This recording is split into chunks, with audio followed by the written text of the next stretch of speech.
Monday night, and you know what that means. The Jersey First Television Network proudly brings to you the latest edition of Real Talk. And yes, I am the generational talent in New Jersey media. And certainly, ladies and gentlemen, I'll continue to be the weapon of mass disruption here because my level of honesty, now more than ever, is truly necessary in this era of journalistic deception. That's right. It's me, Fernando Uribe. Happy Monday, everyone. Again, hope you had a wonderful weekend. Certainly appreciate you being here on with us here on the Jersey First Television Network and tuning in from wherever and however you may be doing so right now on Facebook Live via StreamYard.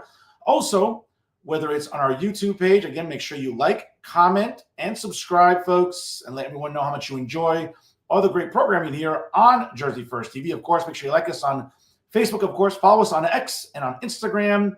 And of course, wherever you get your podcast, whether it's on Spotify or SoundCloud, I'm sure you're on your phone for whatever reason, checking emails, scrolling through Instagram, maybe on Tinder, Hinge, Bumble, whatever. You're on your phone for something. Guess what? You're probably listening to a podcast. Check us out on Spotify or SoundCloud. And of course, let everyone know how much you enjoy Jersey First TV on all of these platforms. Also on LinkedIn, as well as coming obviously to Truth Social and Rumble in the immediate future. Folks, I can't say enough what a privilege it is to be on the dream team of Garden State Media. That's right. It is Jersey First TV. Brand new episodes of The Nader Narrative premiere every Thursday, hosted by my incredible tag team partner, the great Elizabeth Nader. And of course, brand new episodes of Real Talk premiere every Monday night. Again, check your local listings for start times every Monday night here on the Jersey First Television Network. Folks, you listen, I can't say it enough. It's a new year. It's a new intro. It's a new logo. And it's still the excellent journalism you've come to rely on right here with Real Talk with Fernando Uribe. Folks, you want to stick around for final thoughts? I'm going to have a lot to say about, let's be honest, we're about a week away. Thank the Lord. It's the end of an era. Next week, we say goodbye to President Joe Biden and Vice President Kamala Harris. Good riddance to Sleepy Joe and the cackling queen of word salads next Monday at 12:01 p.m. I can't wait, folks. I know many of you are looking forward to turning the page on this disastrous administration. Good riddance to Joe and Kamala, folks. I'm sure they'll make plenty of money in the private sector when, obviously, they unpack everything once the moving trucks approach the White House and the Naval Observatory. We'll talk about that a little bit later, folks. And, of course, also, you want to stick around because I'm going to have a lot to say also about, really, well, the ongoing disservice that Uncle David Cruz at NJ Spotlight News continues to perform for us every single week. And I'll expand on the latest stupidity from David Cruz there at NJ Spotlight News. You want to stick around for final thoughts, folks? It's always good to cook good old Uncle Dave, who gives me plenty of material each and every week, of course, as well as the other propagandists that masquerade as journalists in New Jersey. Folks, I also want to remind everyone and thank you all for the great traffic in 2024. Folks, over 745,000 organic views. Nothing boosted, nothing paid for, folks. Everything's organic on this program. And, of course, great traffic on Facebook, on Twitter, also on YouTube last year. I'll discuss that a little bit more also during Final Thoughts. Folks, it's a double main event tonight. We got a lot to get to here. It's an election year, obviously at the local level, but also at the state level.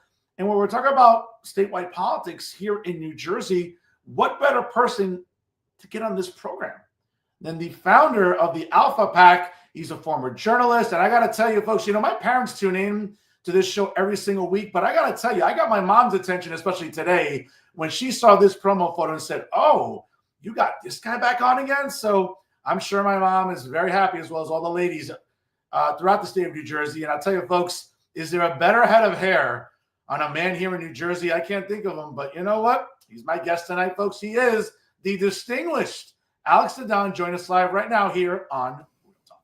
Alex, how are you?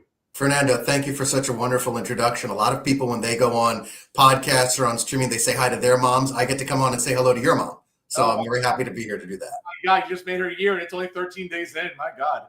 Oh, God. All right, Mom, calm down, Mom. Calm down. But Alex, good to see you, man. Happy New Year. How are your holidays? Happy New Year. It was great. It was great. How about you? I see you got the new logo. It's looking sharp for 2025. Thank you. Yeah, man. Listen, new intro, new logo. But as I say, listen, I'm going to keep chugging along with the great journalism. Obviously, we bring you every week here on Jersey First TV. As you can see behind me, listen, I'm Cuban, so that Christmas tree is still up, man. It'll probably be up there until February. Who knows? But Alex, again, a lot to talk about. 2025, obviously, 2024 was an exhausting year electorally, but we really don't take a break in New Jersey. There's an election cycle every single year, which is just nuts. But obviously, we have a lot of local races. Folks, you want to stick around for that? A big local race we discussed later on at the top of next hour, so you want to stick around for that. But certainly statewide, though, Alex, we have all 80 assembly seats up for grabs. We have the gubernatorial seat up for grabs. Thankfully, Phil Murphy is term limited, thank the Lord. I don't know if my property taxes can afford it, really, after 8 years of Phil Murphy. But in any event, we'll have a new governor this November, and plenty of people in both the Democrat Party and the Republican Party running. We'll get to that in a minute. But really, obviously, since we talked last year, you remain involved in New Jersey politics. You're the founder of ALFA PAC. Please share with our audience tonight, what was the epiphany about starting ALFA PAC? Well, thank you. I thank you for bringing that up. I mean, ALFA stands for Authentic Leadership for America. And after I exited the Senate race, I looked around the state of New Jersey. I looked around politics across the country, and I saw that voters always respond to an authentic message. And I thought that when I ran for U.S. Senate, I was an authentic candidate. I ran as myself. I spoke my mind. I spoke about the things that were important to me that I hope resonated with other people, resonated with plenty of people, even though I didn't eventually win the nomination. So I felt that authenticity is the thing that you know it when you see it. And when you see it, it's something that you want to see leaders carry forward. President Trump is definitely an authentic person. What you see is what you get from him. And I wanted to empower authentic leaders throughout the state, running on the local and on the state level. So founded this PAC over the summer. We started fundraising right away. We helped some school board candidates, conservative school board candidates, standing up for parents' rights, individual freedom, free expression, standing up for local control over school boards, despite the machinations of Phil Murphy, the Department of Education, and the teachers union. We made sure to support them in November. A good track record there. And going forward, we're looking to do that again this coming year, but also help to win assembly seats. Everyone focuses on the governor's race, and they should. It's a very important office. But we need a Republican governor to come into office in January of 2026 with better margins, or God willing, a majority in the assembly, so that governor can get things done and serve the people of New Jersey. And I'm completely on board to help any way that I can to pick up some assembly seats this November. You said it perfectly. Again, we're seeing what the disaster is of the 8 years of Phil Murphy. Take your pick. The COVID response, killing small businesses, really contributing to the death of people in New Jersey. Let's be honest. That's not slander. That's not defamation. We saw what Phil Murphy did. And of course, let's be honest, he was enabled by many in the legislature at the time, Senate President Steve Sweeney, certainly Speaker Coughlin. And I think now's as good of a time, Alex, for Republicans, for independent voters to send a message this November in reshaping the legislature. Again, Republicans are at a big disadvantage in the assembly. I believe it's 56-24. That's a very solid majority for Democrats. Listen, up by me in Hudson County, it's as blue as Windex. But there's a lot of counties, a lot of districts that President Trump did very well in last month. Passaic County, as well as other counties, a lot of municipalities where the president-elect and soon to be the 47th president did very well from vote totals. Now, again, there's a lot of variables for that, but the bottom line is Republicans can hopefully seize on this momentum. And, listen, I know Chairman Bob Hugin, I know he's not a big fan of me because I tend to sort of take a lot of shots at the NJGOP, but this is a year where you can't be complacent. You got to build on this momentum from Donald Trump in November and coming up for assembly races, especially up during the primary. There's a lot of, incumbents that maybe have got a lot of complacency in the Democrat Party as well as the Republican Party. This is where independents and Republicans got to get galvanized, Alex, and say, you know what? We got to send a message to Trenton. We got to reshape the Department of Education. We're seeing that still woke organizations have way too much influence in Trenton, whether it be the NGEA, the AFT, take your pick. We need to send a message to the next governor, whether it's Republican or Democrat, hopefully Republican, that we're trying to clean up what's going wrong in Trenton. Is that fair to say? Sure. I mean, there's lots that's gone wrong in Trenton, and people talk all the time, and they've said to me, "Oh, can we go back to the days of bipartisanship and reaching across the aisle?" And I've got to say, I think there's too much bipartisanship in Trenton. There's so many bills, including the public records bill, that restricted access from the public to government records that belong to the people, that passed with bipartisan support. There's too much stuff like that. There are skirmishes that occur between some very hardworking, hard-fighting people in the legislature. I'm thinking of Senator Mike Testa, especially from South Jersey, who's very strong on issues including the rights of parents. I'm also thinking of Senator Doug Steinhardt, but too much of what happens in Trenton goes through on a rubber stamp bipartisan basis. And I think the Democrats have exploited that for far too long. So it's really time for us to take a good hard look at the makeup of the assembly and see the folks who are there, who are doing the right thing, and make sure they return to office and flip seats where we can. And one thing that you did not mention is that on both sides, it looks like we're not going to have a county line this year in the primary. So that opens up a lot of possibilities on both sides of the aisle for things to change. And it's certainly going to give candidates that, again, are in the arena for the very first time, at least maybe some equal footing, as opposed to in previous years. If you weren't a candidate, if you didn't win the nomination at the county convention, we all know what that looked like, right? I've been to the county conventions. I've covered them before on this program. We see what a stark disadvantage that is. And listen, for better or for worse, we know what that court decision did last year during the Democrat primary. And obviously we're seeing that still some Republican chairs in some counties aren't really a fan. I don't know exactly where it stands right now when it comes to the county line for the Republican primary, though, Alex, because again, I mean, I know that court decision that was brought by the then Representative Andy Kim, obviously produced shockwaves. What are you hearing on the ground about whether or not it's going to apply to Republican races this year? Well, it's not 100% clear. That I know for a fact. And obviously what the judges do both on the state level and the federal level are going to have an impact. But here's the thing. County organizations will always play a role. A county organization that has a ground game can play an even bigger role, because that ground game is absolutely essential for turning people out during a primary. That's going to continue to be a huge factor going forward. Fundraising is going to be a factor going forward. So I think that the death of the county line, if it does in fact go away, is going to be an equalizer, but it's not going to completely scramble everything. If you looked at the Democratic side on the primary that Tammy Murphy dropped out of, Andy Kim, where he had the support of county organizations, he won.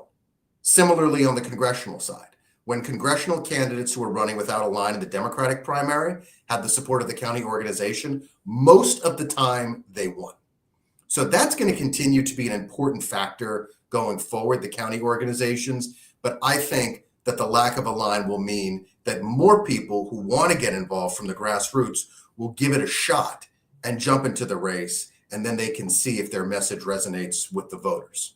Absolutely. And I think you want that. I think you want democracy to work, right? Don't we always hear the left and Democrats and progressives talk about, well, the threats of democracy. I mean, I think this is a really good opener for a better practice of democracy, Alex, when we are able to allow as many people as possible to be involved in the process. And especially for Republicans, where, some first-time candidates get very disillusioned because of the county line. Hopefully that's not going to be the case this year. Folks, it is 6:15 here on the East Coast. If you just joined us live right now, my guest is the founder of the Alpha Pack here in New Jersey and former journalist. And folks, he is Alex Zdan, joining us live here on the program. Folks, like, comment, and share. It takes a few seconds to show your support for Real Talk here on the Jersey First Television Network. Alex, let's get to some of these important races. As I say, when it comes to the state assembly, I think you said it perfectly. It's a chance to really send a message in Trenton about what's been going on. What have we been seeing? Obviously, in elections, and I'm glad you mentioned it last year, obviously, and your PAC is very, very invested in, is helping a lot of parental rights groups. I'm someone that's interviewed Moms for Liberty on this program, as well as other organizations. And it just seems like, where did the term parental rights become so demonized? Like, what exactly is wrong with parental rights? I've had Alexandra Bauer from Moms for Liberty in Bergen County, other organizations on here, the New Jersey Project, where it just seems like parents, listen, we pay the highest property taxes in the country anywhere, okay? And if parents want to have a say what goes on, because the property taxes, for the most part, pay for school boards and pay for school budgets, if anyone has a right to bitch and moan about what's going on in their school districts, it's parents. So it's mind-boggling to me where the NJEA, the AFT, and a lot of woke activists in Trenton who masquerade as legislators seem to have a problem with that. Well, it's because the parents that started uniting right around the time that COVID was playing out, COVID was rescinding and receding, and the government wanted to keep us locked down. That galvanization of parents came at the expense of the power of the governor, the State Department of Education, and the teachers union. It's about power for those three entities. Those three individual organizations form what's essentially the government industrial education complex in the state of New Jersey. I mean, if the teachers union has up to $35 million to waste on a no shot, no hope loser candidate like Sean Spiller to run him for governor of the state of New Jersey just to accentuate their power, they have the ability to influence every corner of this state and to try and shut down parents and shut down duly elected boards of education who disagree with them. And sometimes I wonder if it's them leading Governor Murphy or Governor Murphy leading them. But we know that the teachers union and Phil Murphy work in tandem. And the Department of Education has been dragged into this as the enforcement arm of Phil Murphy and the teachers union. And they're trying to do this at the expense of independent, duly elected, legally constituted boards of education, the local government, which is the best arbiter of what's best for children and parents. Well said, Alex. And by the way, I mean, just since you referenced Sean Spiller, I just think he's doing this just to try to maybe be someone's lieutenant governor nominee. Yeah. I just really think that's the case, or to run for a House seat that maybe gets vacated by somebody should they become governor. We'll see. I don't know.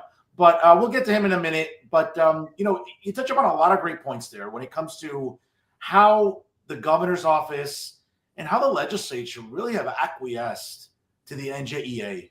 I've been working in education for quite some time now, whether it be in higher ed or, obviously in school districts. And it's amazing to me how powerful these unions have become, where they basically almost held the state hostage. And we all saw that keeping the state shut down longer than it should have been. Listen, we have yet to really get a grasp of the learning loss that our kids experienced during this time, during the pandemic. And again, we're seeing some studies now, but we may not see some studies, for years to come. And it's upsetting to me how it got political, where in red states, governors like Greg Abbott in Texas and Ron DeSantis in Florida got it right when it came to COVID. But governors like Andrew Cuomo, that disaster in New York, Phil Murphy here, Gretchen Whitmer in Michigan, of course, California with Gavin Newsom. And don't even get me started on Pretty Boy over there in California. But we saw the harm that blue governors did during COVID, and especially in our school system. And it's mind-boggling to me how, even again, and you were part of the media for a while. I know you spoke up about this, but it seems like our colleagues, though, Alex, just blatantly just kind of kissed the ring, didn't challenge the teachers union, and never really held those in Trenton accountable. It's mind-boggling to me. More so, it's disappointing to me. It is. And I remember those images that we broadcast when I was with News 12 of teachers outside with their masks on, holding signs, protesting, going back to work. It was appalling. It was outrageous.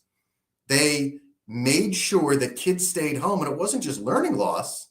It was learning and developmental trauma that these children went through at the hands of the Murphy administration and the NJEA. Separating those children, not allowing them to socialize, not allowing them the classroom activities and the extracurricular activities that make childhood joyful is just a crime.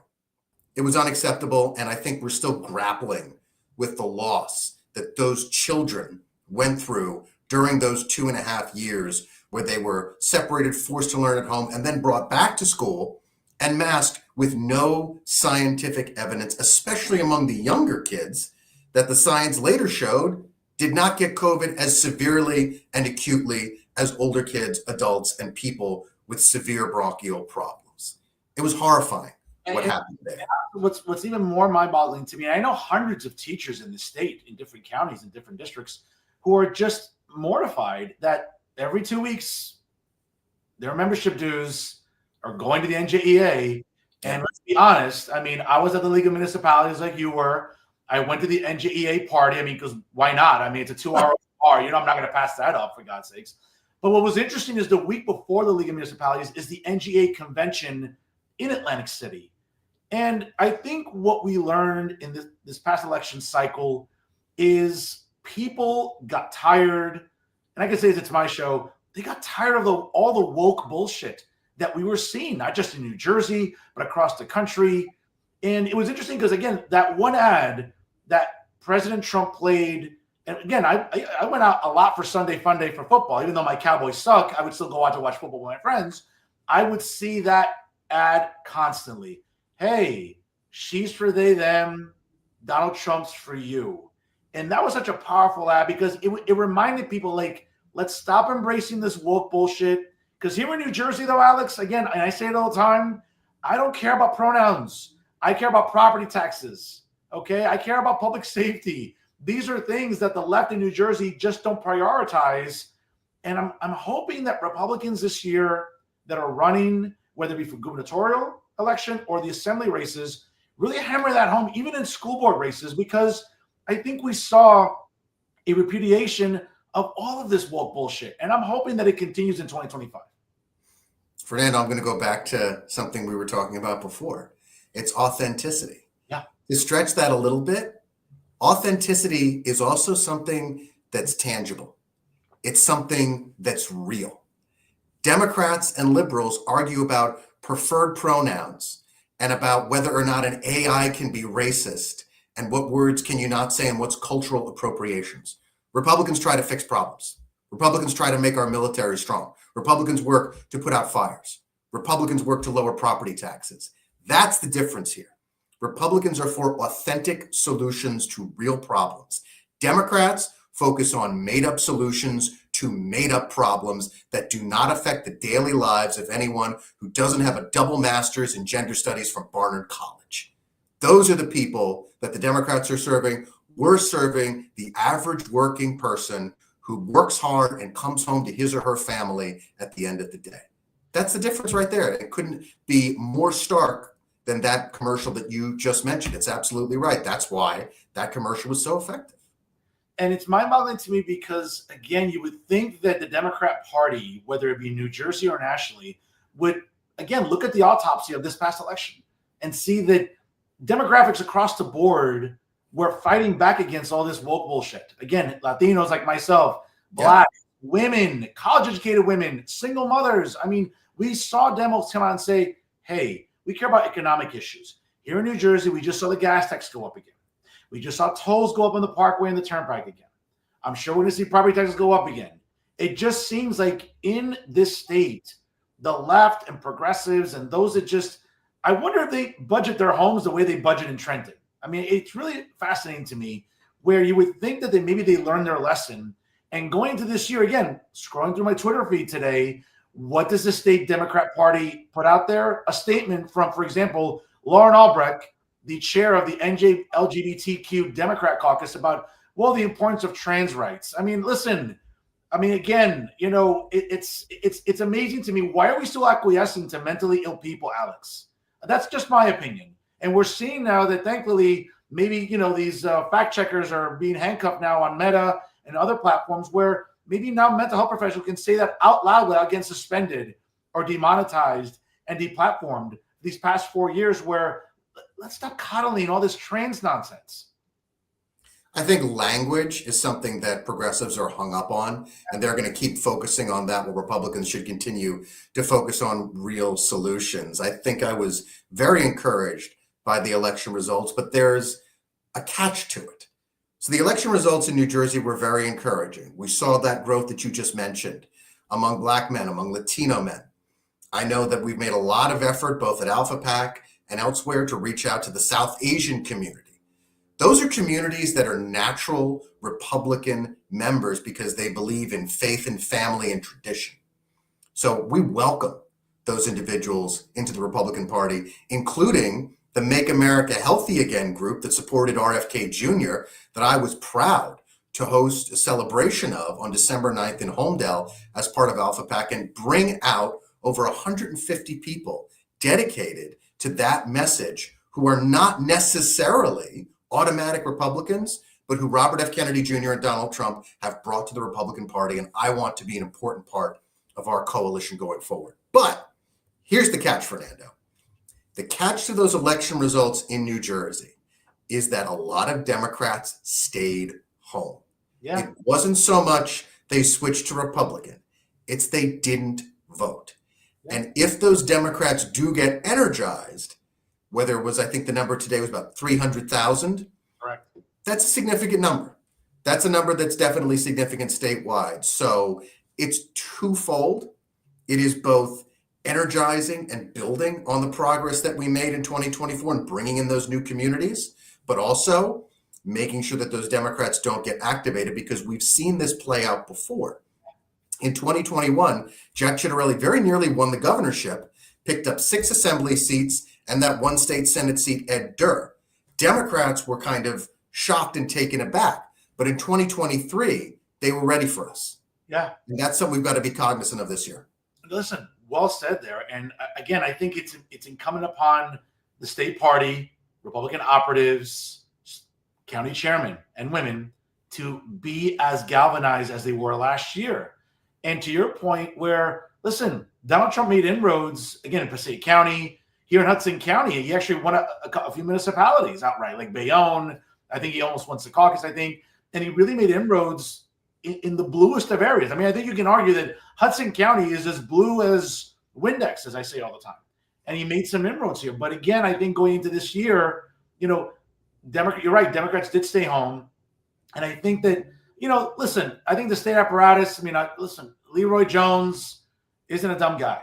I think the state chair is going to galvanize the county chairs. Now, again, they might start weaponizing the same nonsense again, where, again, we're seeing it ads. Oh, here in New Jersey, I'm looking up for reproductive rights. What exactly? It's codified into state law. Okay, I don't need a law degree to know this. It's been codified into state law. But again, it just seems like Republicans have to find a good way to counter that. They can't let Democrats get away with this nonsense. Folks, again, you can have, for women, biological women, not pregnant people, women, biological mothers, if you get knocked up tomorrow, you have access to an abortion to terminate that pregnancy up until the 9th month. Okay? You have access to Plan Bs everywhere. God knows, I know what they look like. Thank God they've gone down in price there, at the counter. But the thing is, though, that women in New Jersey can't fall for this, Alex. And Democrats have done a good job in these election cycles, weaponizing reproductive rights and other scare tactics. Listen, what did we learn during November as well? We also learned that people were tired of an awful immigration policy with this administration. The fact that New Jersey is a sanctuary state, that some candidates want to codify that into law. It's bananas to me that this is what you think takes precedent with the state, again, with the highest property taxes anywhere. The gas tax went up again. Tolls are going up again. It just seems like Republicans got to be smart this cycle. Yeah, it's a broken state, Fernando.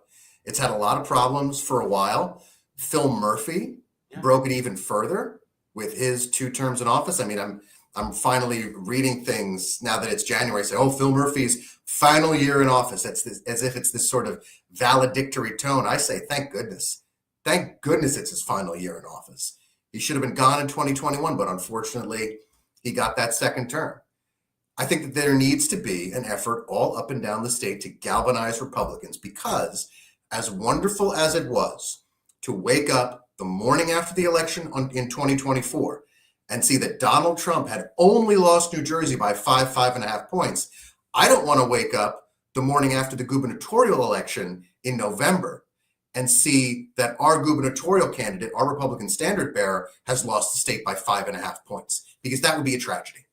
That would be an entirely different tenor than Donald Trump coming very close to winning the state. Absolutely. And let's get into these Republican candidates for governor. Right now we have former state senator Ed Durr. We also have current state senator John Bramnick. We have current radio personality Bill Spadia, and we have former assemblyman Jack Ciattarelli. How do you see this field in the sense of sort of handicap the pros and cons of each candidate if you can, Alex? Well, let's look at not just the 4 Republicans, but the 6 Democrats too. You and I, in our lifetime, are probably never going to see anything like this. We are never going to see a field this large. That's right. With candidates that are true contenders. I mean it. And it's fascinating to watch the jockeying back and forth. And I think that a lot of it is going to come down to county organizations, to fundraising, and to messaging. And when you look at all of those factors and you look at the Republican side, clearly Jack Ciattarelli has most of the county organizations, although Bill Spadia likely has Ocean County on his side, which is a very strong county organization. If you look at the fundraising, the numbers that just came out within the last week, Jack Ciattarelli is far ahead in fundraising. And if you look at the messaging, Bill Spadia is pursuing a very anti-establishment message that we saw in the general election, the federal election, resonate with voters. So I think that it's going to be very interesting to see how those aspects play out, especially without a line. I think that Ed Durr is a very authentic message as well. He's a very pro-Trump candidate, and he did pull off that miracle, that once-in-a-lifetime win against Steve Sweeney in 2021. John Bramnick is also a candidate. We'll get to the Democrats in a minute because I know you mentioned them, but sort of staying on the Republican side here. I mean, I look at, for example, Bill Spadia, and I know that, listen, I was at that rally in Wildwood last May. I mean, easily well over 50,000 people on the beach there. I mean, again, I don't want to start like getting. I was there too. It was a big rally. It was big. Massive crowd. I mean, I really don't want to get all CD about the exact number and everything. It was a massive crowd. And I think we saw Bill Spadia speak. We also saw other people speak as well who, a name that has not officially entered the race yet, but it's mid-January, and it kind of makes you wonder, like, okay, what's he waiting for if he wants to enter into the arena? And it's, fellow podcaster Mike Crispy, who is a very big proponent of Donald Trump. I know he also spoke at the rally last May. Seems to be a guy that is talking to a lot of the necessary donors. What are you hearing on the ground in terms of whether or not Mike Crispy enters this race? And does he do anything that's really sort of disrupt what's going on right now for Republicans? Well, first of all, I didn't see Bill speak. I was at the rally at Wildwood. I know Bill was there, and I saw some pictures of him with Trump, but I didn't actually see him speak. But yeah, Crispy was the guy who fired up the crowd, who President Trump thanked in his message. So obviously, Trump's flying in, the TV's on in Trump Force One, and he's watching Mike Crispy. That America First moniker is very powerful right now. And if Mike Crispy did want to get in to the governor's race, now would be the time, because there is no time like January 20th, 2025 to be America First, MAGA heavy, because that's the time that Trump is being sworn into office. That's sort of going to be the peak of power this year, I think. And it's going to be very interesting to see how that message changes. But sure, I mean, as far as I know, the field, you could still get into the governor's race. The question would be that organization. The question would be the fundraising. But that's a decision that Mike Crispy needs to make and consult with his supporters and see what he decides to do. Listen, you're right.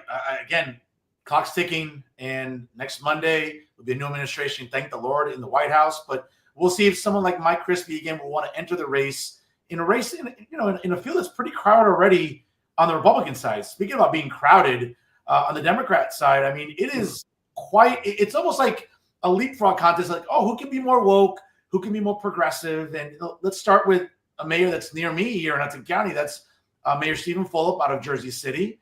Certainly a guy that, listen, a great story. I know Steve personally, a little too progressive for me, but obviously as we move south, we have Newark Mayor Ross Baraka. And for as long as I can remember in my adult life, whether it was taking summer classes during undergrad or my years in grad school in Newark at Rutgers, I mean, Newark's still a dump, Alex. I'm sorry. Mayors can change.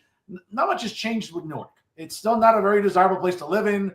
Yeah, you can put up all these expensive rental apartments by the Prudential Center. I love hockey. I love going to see my Devils as I'm walking by these buildings. But, who can afford to live there other than transplants that, obviously, going to Manhattan or Hoboken or the financial area in Jersey City. And then, of course, we have, all the way south, we have former Senate President Steve Sweeney. We We have 2 members of the House of Representatives. We have Mikey Sherrill, Josh Gottheimer.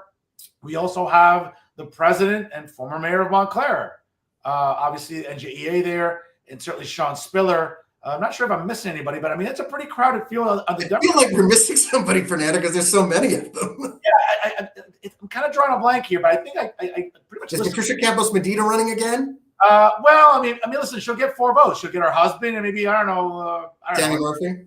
Who knows? Yeah. Or maybe, since she wants illegals to vote, maybe she'll get some illegals to vote for in the primary. Who knows? But what's interesting, though, Alex, is, they should have learned a lesson what happened in November. And I get it that Donald Trump's not on the top of the ballot this year. And Republicans, again, were very galvanized to come out to vote. Early voting was a big factor here. New Jersey embracing vote by mail, obviously, not just waiting until Election Day. It just seems like all these Democrats are trying to prove who's more progressive, who's more woke. And that was a disaster for Kamala Harris and Tim Walz in November. And we just saw it last week. I mean, our 2 U.S. senators in New Jersey voted against the Lakin-Riley Act. And we saw members of the House of Representatives not even be present for a vote. Have we not learned anything about embracing illegals the way they do, about embracing sanctuary cities and sanctuary states? It just seems like these Democrats and progressives haven't learned their lessons. It's a clown car on the Democratic side, Fernando. It really is. It's a clown car at the circus. And I think the votes by Senator Kim and Senator Booker against the Lakin-Riley Act were disgraceful. Likewise, the members of Congress, like the congressman who represents the district I live in, Democrat Herb Conaway, voting against the Lakin-Riley Act, standing with criminals as opposed to the families of victims. It's a slap in the face. But I think that when I look at the Democratic side, I agree with you that those old 2019 progressive tropes, the progressive race to see who could be far more to the left, I agree with you, it's happening. But I think that's why I say don't sleep on Steve Sweeney. Do not sleep on Steve Sweeney. I know most of the North Jersey candidates get a lot of the ink. I know there are not as many Democratic voters in South Jersey, but if Gottheimer, Spiller, Baraka, Mikey Sherrill, Fulop all split the vote north of 195, and the former Senate president can use those 5 county organizations that are dedicated to his cause south of 195, plus that vote by mail harvesting machine in Camden County, which regularly nets 30 to 60,000 votes per election in a split, low-scoring Democratic primary. You cannot sleep on Steve Sweeney, who could be a sleeper winner in this race. Actually, I'm glad you brought him up. During the League of Municipalities, I happened to catch a panel that he was on. Uncle Dave, David Cruz. One of the few times of the year he actually works. Who? David Cruz from NJ Spotlight News did a panel with Steve Sweeney, with Ross Baraka, Stephen Fulop, and Sean Spiller. And I told everybody, go back and watch this. Steve Sweeney came across as the most sensible, rational, relatable in that field, in that panel right there. And I was amazed because I was like, hey, to your point, be careful with Steve Sweeney. He's got the experience. Now, again, I get that the Norcross machine may not be as helpful as it once was. We'll see, right? And the money may not be as abundant as it once was in the past. But when you have Steve Fulop, when you have Ross Baraka, when you have Sean Spiller, Mikey Sherrill, and Josh Gottheimer, hey, kind of whether they're not voting for the Lakin-Riley Act, whether they're embracing the sanctuary city policies or the sanctuary state policies and seeing the harm that illegals are doing, not just in New Jersey, but the country, you would think that someone like Steve Sweeney, again, a moderate Democrat, even though, again, I have my issues with Steve Sweeney, whether it was COVID, whether it was embracing Phil Murphy, whether it was, again, caving to the teachers unions all these years and all that stuff. But to your point, Steve Sweeney, because of his experience and doesn't come across as some woke maniac, again, in a field of 6 people with 21% of the vote, he could win this. Absolutely. No doubt about it. Especially if the North Jersey candidates spend the next 5 months ripping into one another because they each think that the other has a potential of winning the nomination. Look, nobody in West Deptford or Lacey Township knows who the hell Josh Gottheimer is. Josh Gottheimer is really well known in Bergen County. That's his congressional district. Mikey Sherrill has some statewide recognition, but nobody knows south of 195 who all of these North Jersey people are. To your point about Newark, I think that the tale of Newark and Jersey City is more about a very vibrant, thriving downtown where a lot of money has been spent on some neighborhoods that are suffering. Downtown. Yeah, downtown. Downtown. Yeah, that's been the story of Steve Phillips' governorship and Steve Phillips' mayoralship and Ross Baraka's mayorship. But those names, Jersey City and Newark, don't necessarily carry a positive cachet all the way down in South Jersey. The people in South Jersey know Steve Sweeney. The county organizations are backing Steve Sweeney.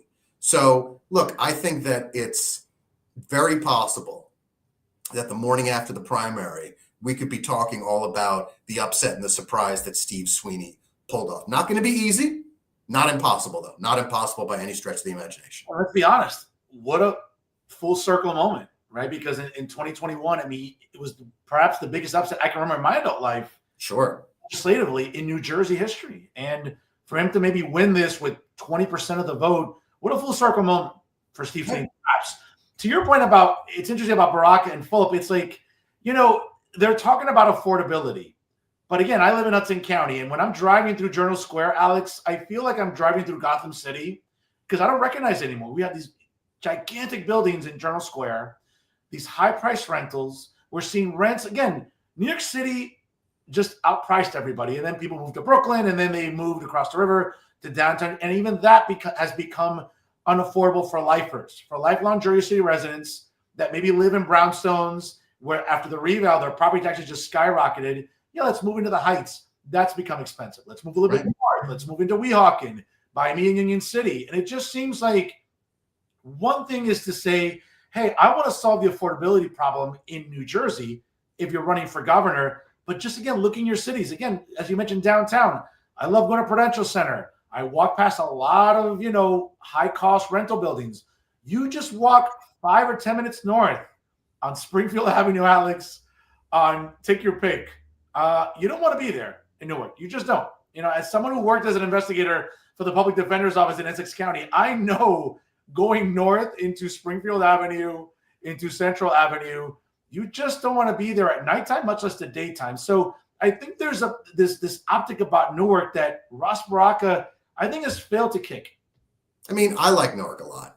And I think Newark has got some really wonderful areas. And the people in Newark, obviously, you're always going to meet a few a-holes. You'll meet them in my town. But the people in Newark are just, they're welcoming and they're great to talk to. And I just really appreciate getting a chance to hear their perspective, because I always find like there's a little bit of wisdom in any neighborhood that you can walk into. So I think that the people of Newark are fantastic. I think that Ross Baraka and especially the Newark City Council have done disservices to them for decades and decades. I mean, look at the Newark School Board. Oh my goodness. And the financial trouble that the Newark schools are in, and the millions that are wasted on retreats and lobster dinners for the Newark Teachers Union. That is criminal. What happened to the Facebook money, Fernando? We're still wondering about that. $100 million given to Cory Booker. Gone. You know what? I'd love to talk to Chris Christie and Cory Booker over a beer and see what they would disclose about that, because that was disgraceful going back into the late 2000s, early 2000s. I'd love to talk to Cory Booker over a subpoena about what happened to that money, because I blame Cory Booker far more. He was the mayor. He was the guy who was in charge. He was supposed to be the savior of Newark, and he failed. No, I'm with you on that. Folks, it's 6:45 here on the East Coast. My guest tonight is the founder of the Alpha Pack. Again, you can check them out on Facebook, of course. Also, make sure you follow them on Twitter and Instagram, right? And also the website, Alex, once again? It's thealphapack.com. Alpha is ALFA for Authentic Leadership for America. All right. Now, Alex, how do you, again, if you had to put some chips on the table on the evening of June 10th, who are we looking at as the candidates for the Democrat Party and the Republican Party for governor? All that we said about Steve Sweeney aside, I do believe that the Democratic race is Mikey Sherrill's to lose. Okay. She is lining up support, endorsements, the Murphy people. I don't believe it's a sure thing, but if you put a gun to my head, I would say that Mikey Sherrill wins the Democratic primary narrowly enough that if Steve Sweeney can make something happen he can potentially win it. So if I had to say right now, I would say it's Mikey at number 1, Steve Sweeney at number 2. That's the way I see the primary shaping up right now. But you realize this is just kind of starting up. Not a lot of people are even paying attention yet. Yeah. And Gottheimer and Sherrill just jumped in a little over a month and a half ago. And on the Republican side, I think that it's going to be a dogfight. But to me, I see sort of a repeat of 2021, where Jack Ciattarelli was able to put together 50% of the vote and his challengers split the rest. So I could see very narrow wins on either side. But if I had to place money, I would place money on a Ciattarelli versus Sherrill race in November. I'm with you on that. And just to sort of add this caveat, the one thing you should be concerned about if you're in the Mikey Sherrill camp is you don't want this sort of Tammy Murphy-esque black cloud over you where you're getting a lot of the establishment people on your side and there might be pushback. I mean, we saw that, right? And again, going back to the League of Municipalities in 2023, what did we see? We saw the governor parading around with Tammy at all the parties, pretty much, kind of giving the hint like Tammy's going to run, Tammy's going to get all the support, and she was getting that. And there was a lot of pushback against Tammy Murphy. And again, of course, that allowed then Representative Andy Kim to run. Obviously, I mean, we also had the factor of the sitting U.S. Senator Bob Menendez, indicted once again and certainly having to step down, which sort of, opened the field for someone like Andy Kim. But it was interesting where there was a lot of pushback against Tammy Murphy, against a lot of the establishment people were all behind her. And I kind of get the sense that the Sherrill camp has to be careful where that can't repeat itself with her. Again, she's getting a lot of county chairs behind her. I believe she has already Essex. I believe she has Union and Middlesex. Hudson County has yet to formally have a candidate that they want to endorse, even though they've switched in the last couple of years. We're going to be full up, then maybe not. Yeah, and again, different county chairs now, and obviously we're going to see what happens. And sure. Listen, I've talked to operatives in Hudson County and Bergen counties where I've said outright, like, listen, why this rush to endorse a candidate? Like, they need you. You don't need them. They need to come to you. They need to, again, kiss the ring, as they say. So take your time. If you don't endorse until Valentine's Day, that's not the worst thing for a lot of these county organizations on the Democrat side. Well, Fernando, I'll also say this, that yes, the Murphy people are clearly lining up behind Mikey Sherrill. That Mikey Sherrill is undoubtedly geared to be a third term of Phil Murphy. That's what they want. But I think that the greater danger, if you're the Sherrill camp, is that Mikey Sherrill has never really run a competitive race before.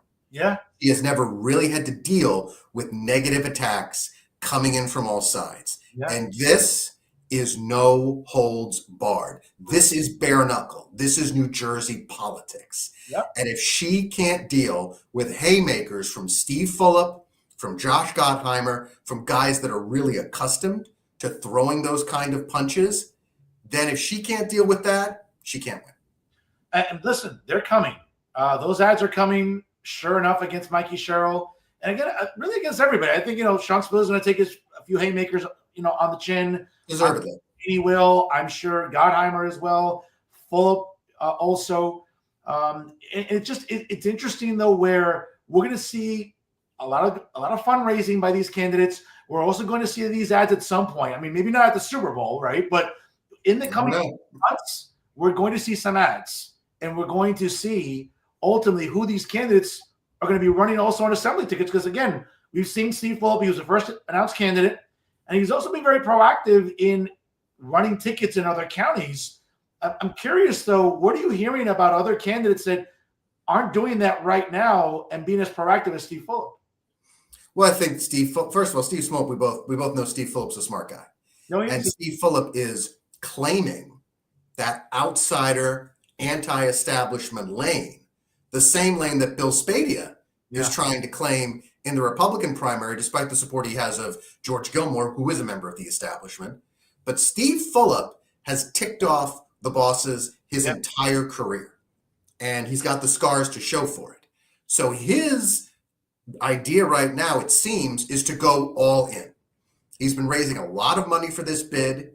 He's got his financial backers. He's got the people who have backed all his mayoral campaigns. backed all that development in downtown Jersey City, who were ready for him to move up a level. So he is running a full-on anti-establishment takeover of the Democrat Party and not being shy about it. That's the message that Steve Phillip is putting out there. Absolutely. And you mentioned about pissing off the party bosses. I think it would be, obviously it would be remiss if I didn't mention this, obviously, since we just went through the election cycle in 2024. He's still in the he's still really in the news cycle in 2025. What's the best way to summarize the legacy of the former U.S. Senator Bob Menendez, Alex? Corruption. Full-blown corruption. A guy of unbelievable intellect, unbelievable political acumen, who used that intellect and acumen for illegal means, who twisted power to his own game, who played the game of New Jersey politics too well.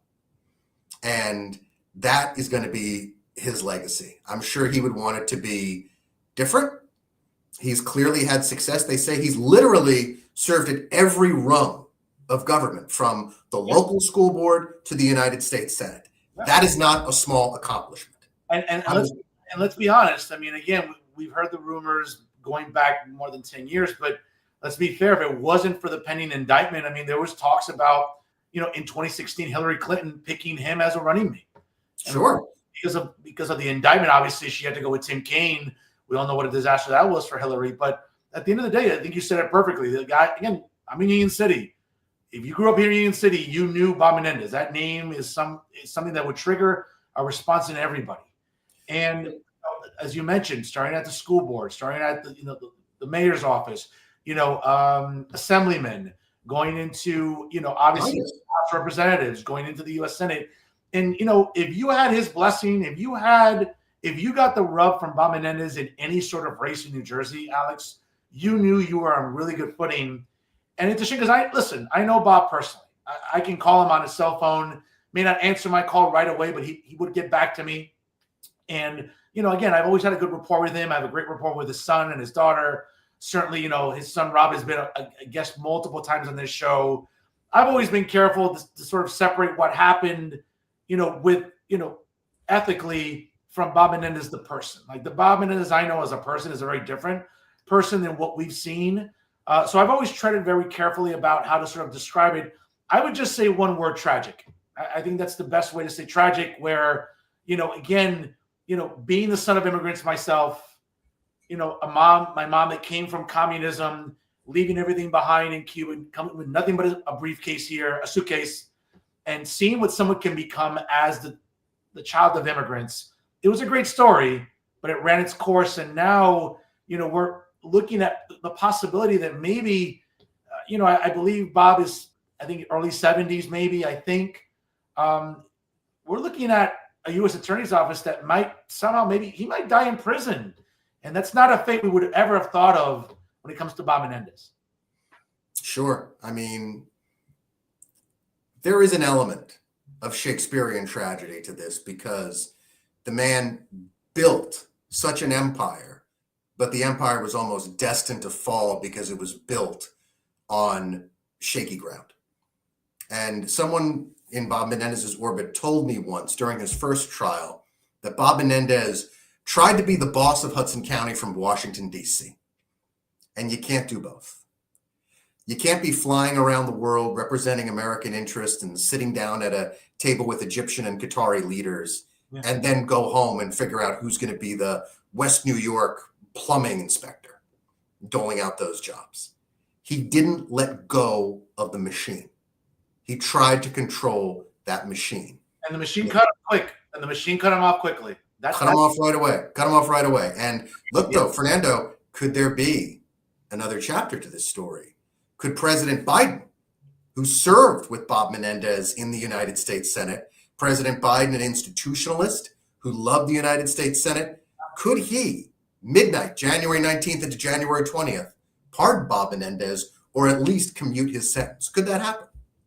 I got to tell you, I don't think it'll happen. I think it'll happen under a Trump presidency.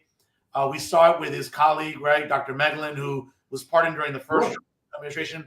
And I always said this. I think that at the end of his term, right? Or even throughout, the first term of his presidency, when we had that case in 2017, and obviously at the time, Attorney General Jeff Sessions chose not to pursue any additional charges or just to retry him. I think that was sort of like an understanding between Donald Trump knowing who Bob Menendez was, having a rapport over the years. And I think that, listen, let's be fair. There's a reason why his son, Rob, never really went after Donald Trump as viciously as other members of the House have gone after Donald Trump. And I think that there was maybe this understanding like, okay, you know what? I know Bob. Okay, fine. You got his colleague there, Dr. Meglin. He went to prison, whatever. I think there was this sort of intent like, all right, I know Bob, leave him alone. Let's be fair. That's why Attorney General Sessions didn't pursue any additional legal charges against Bob. I mean, that's my theory, and I'm going to die on that hill. I could see it happening under either of them. I could see Joe Biden saying, I've known this guy from the Senate, and I could see Donald Trump saying that it's a man of almost the same age as Donald Trump is who wants to spend time with his grandchildren. So I wouldn't rule it out under any case. And obviously a president can not only simply issue a pardon, a president can simply commute the sentence and say, look, your conviction's going to stand, but you're not going to jail. Listen, very interesting times for the former U.S. Senator. Stranger things have happened. Yeah, absolutely. Alex, before I let you go real quick here, I know, folks, we're about 3 minutes before the top of the hour here. My guest tonight is the founder of the ALFA PAC and former outstanding journalist and really a great New Jerseyan, Alex Zdan, my guest here tonight on Real Talk. Alex, before I let you go real quick here, we've got to know Alex Zdan, the candidate. Talked about a little bit about your time as a journalist, obviously. But let's talk about Alex Zdan, the guy, the regular guy, the guy with the best head of hair in New Jersey, I would argue. And again, I know my mom is ecstatic about you being on the show. Quick lightning round here. Get to know Alex Zdan, the guy. So quick lightning round here. I saw the mug before. I'm a big Yankee fan. So MLB, obviously, how do you feel about our Yankees in 2025? So close yet so far. Every spring is new hope for the Yankees, but through so much of my, I would say, adulthood, like not our childhood when we knew those championship teams, they sort of managed to screw it up down the stretch. So I'm optimistically hopeful for what's going to happen now, for what's going to happen this year. I mean, listen, I like our moves. I think the Soto contract was ridiculous. I think the Yankees made a good offer. That's fine. They, added some pieces in the bullpen, better rotation, better bullpen now. So we have a closer. We have a better starting rotation. We have some players in the infield and outfield. We'll see, obviously. Still some moves to be made. But I like our chances. And I think the reigning and defending American League champions aren't going to be pushovers. And we'll see where they are. Obviously there's some moves to be made even at the trade deadline. So we'll see where our Yankees go. Favorite NFL team, Alex? Giants. Unfortunately. Okay. You were crying about your Cowboys this year, but what about the Giants, Fernando? Well, listen, Alex, for me, I go to the Cowboy-Giant game every year. It's a home game for us. There's a sea of Cowboy fans at MetLife every year when we play the Giants. And it's like I always kind of cut a promo outside the stadium. I'm like, you know what? Maybe, John Mara and the Mara family need to talk to the attorneys and check the paperwork. Because the last time I looked, it's the Dallas Cowboys that own the New York Giants, right? All I know is that the Giants can't even suck right. Because they were all set to get that number 1 draft pick, and then they had to win a game. Well, listen, Mike McCarthy's not coming back, but it doesn't matter. Jerry Jones and Stephen Jones are just going to get another puppet there. And again, I'm not wishing harm on anybody, but I think whenever Jerry does pass and expire, who knows? Maybe we'll be in the same shithole with Stephen Jones. I don't know. But the Cowboys aren't any better right now. I think our ceiling is just beating the Eagles and Giants and Redskins and winning the East. That's about it. I think that that's their ceiling, man. The Cowboys, it's been 29 years and counting now. Actually going on 30 years for me without a Super Bowl championship. But we'll see. NHL team. I think it's got to be the Devils, man. Oh, man. You like the Devils. Same here. Big Devil fan. I love hockey. I love going to Prudential. I think for the money, there isn't a better value for a sports fan than to go watch the NHL live. And I think it starts with for sure. NBA team. Not a big basketball fan, man, but I'll have to say the Nets because I'm a Jersey guy.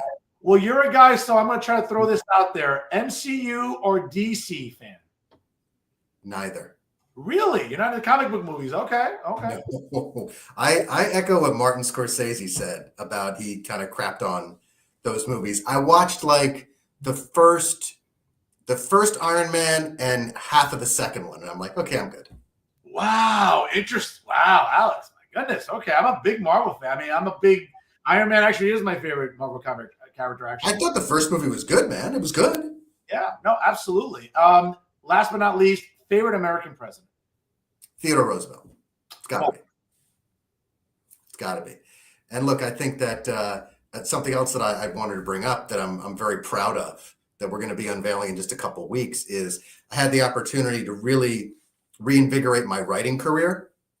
Over the past few months, I've written a lot of op-eds, and I got a chance to be a contributing writer for a magazine that's launching on January 27th called Switchboard Magazine. And I wrote a feature story that's going to be their inaugural debut. This magazine is put together to not only showcase these really interesting stories, but also option them for film and television, for documentary and dramatic. So I'm going to bring you the story of two brothers from New Jersey who robbed a safe in Hamilton and went on the party spree of a lifetime across the American continent and wound up in Alaska. And I reconnected with them 15 years later. I went up there in October and did this story. Wow, unbelievable. Listen, we'll add author to one of your many titles. Before I forget, man, again, not hating, just applauding. But my God, bro, how do you manage that head of hair? That's the best head of hair in New Jersey. How do you manage that? Is it expensive? What's the monthly grocery bill look like for hair in the Zdan household? Look, man, I go to a barber in New Brunswick who's just the best guy, gives the best haircut. Chicago, up in New Brunswick on Somerset Street, Chicago cut and style. So that's my monthly expenditure on that, and then it's just a couple of regular things, and get it together. It doesn't take as much time as you think it does. Well, let me tell you, great beard, great head of hair, folks. He's Alex Zdan. Alex, again, thank you so much for your time. Congratulations on the Alpha Pack, and keep making noise, keep standing up for conservative principles, and really let's hope we can hold Republicans accountable and galvanize them in 2025. Now is as good a year to make the state as red as my shirt and as the new logo on this show. So let's do that, folks. Again, it's Alpha Pack, obviously on Twitter, on Instagram. What's the website again, Alex? So it's the Alpha Pack on Instagram, Run with Alpha on Twitter, and the website is the Alpha Pack, ALFA, thealphapack.com. Alex, congratulations, man. Keep up the good fight. And I appreciate your belief here of my program, of my brand of journalism. It's not for everybody, but the traffic's been good. Thank the Lord. Thanks to my great audience. But it helps with great guests like you. I'll give you the last word tonight. Look, it's not for everybody. It's for the smart, discerning people. And I think that message is something that we need to carry forward in this state, because our path to victory in 2025 and beyond is bringing more people in. And there are so many people like those who decided to vote for Donald Trump in 2024. Latino men, Black men, make America healthy again, folks. Young people who voted for Donald Trump in record numbers, the South Asian community, which is such a vital part of New Jersey, all of those constituencies, let's welcome them in and let's build a party that's built to win in 2025, 2026 and beyond. Well said. Folks, he's Alex Zdan, again, the founder of Alpha Pack, and we'll talk to him again during this election season here on the Jersey First television. Alex, God bless you, brother. Take care, and we'll see you again soon. God bless you, Fernando. Take care. Folks, great stuff there with Alex Zdan, again, the founder of Alpha Pack. Again, check it out, obviously, on their website. Obviously, make sure you follow them on social media and get involved with them. Obviously, a lot of important races here in 2025, school board races, assembly races, obviously a gubernatorial race that Alpha Pack will be involved in, and certainly, folks, a guy who gets it, has been in the trenches in journalism, he's been in the trenches in campaigns, and now he's in the trenches trying to galvanize voter turnout. And what better guy to have really talk to about that in 2025 than Alex Zdan from Alpha Pack here in New Jersey. Folks, don't go anywhere. Again, it is the top of the hour. I did promise you a double main event tonight. Again, we're going to stick with elections, And it's really, really important because you know what? We have a gubernatorial race to talk about in New Jersey. We have legislative races again in the state assembly to talk about. But really, folks, what really stands out in 2025 are local municipal races. And I can tell you there's a lot of them throughout New Jersey. But here in Hudson County, where I live, there's two big municipal races that is going to get everyone talking. Of course, nearby south of me in Hoboken, a very important mayoral race and a very important council races that'll be up for grabs. But also south of Hoboken, in Hudson County's largest city, guess what? In Jersey City, there'll be a mayoral race and there'll be council races coming up this November. And you know what? Let's start talking about Jersey City politics and the Jersey mayoral race. He's been on the show last year. As a matter of fact, I was the first guy to get the exclusive when he first announced. And to kick off 2025, he's the first guest here on the show, folks. He is the former governor and now candidate for mayor in Jersey City. He's a big fan of the show, my good friend, Jim McGreevey. Hey, brother. Good to be with you. Good to see you on here. I've never heard of Jersey City being referred to in second place after Hoboken, but I'll let that go. Well, it's the Hudson. Well, listen, I know. I'm just teasing. But it's, again, Governor, it's a lot to talk about in 2025, and certainly the mayoral race in Jersey City, I think, is really the talk of the town, as they say. So let's get right to it here. And I appreciate you just focusing in on local races, because I think, Fernando, as we've discussed in the past, that's the level of government which most directly impacts people, whether it's safe and clean streets, your property taxes, public safety, the quality of your kids' education. It's local government. So I just appreciate your willingness to have me on the show. So thank you. Listen, when you first announced in 2023, again, your first interview was with yours truly. So I'm grateful for that. Exactly. And I'm glad you're coming back on, because there's a lot to talk about in Jersey City, Governor. So let's get right to it here. Sure. Obviously, at the end of the day, we just left an election cycle. I talked about this on election night. I went to a lot of different watch parties in Jersey City last November. Obviously, we're not going to get to the national discussion about it, but at the local level, I said it to people. Listen, in 2025, it's about what matters to Jersey residents, not the woke nonsense that I don't care about. I care about getting garbage picked up on time, services for seniors. What can we do with the Board of Ed? Do we need more dispensaries in Jersey City? What are we doing to, preserve public safety, ensure the quality of life? Do we hire more police? These are things that matter to Jersey. Yep. It's not the pronouns and not all that woke bullshit that I rally against. It's about local issues. So let's get to it. Right now, what differentiates your campaign, Governor, from the other candidates in the race? I think, Fernando, a couple things. The first thing is experience. I mean, I had experience as a mayor of Woodbridge Township for 10 years. And so that's balancing budgets, that's controlling property taxes, that's living within your means. And I think that's so incredibly important. Experience. And that is that you've had the fiscal discipline to be able to manage a city. Woodbridge Township, then the fifth largest city in the state of New Jersey. And I think that's important. I think second, it's also the knowledge and the working with federal officials and state officials and county officials. I think that's important because a lot of the challenges for Jersey City, whether you're talking about infrastructure in terms of 220 miles of utilities underneath the city, there are going to be a lot of challenges, financial challenges, whether you talk about fiscal infrastructure, whether you talk about actual infrastructure, utilities, whether you're talking about the challenges of school construction, school financing.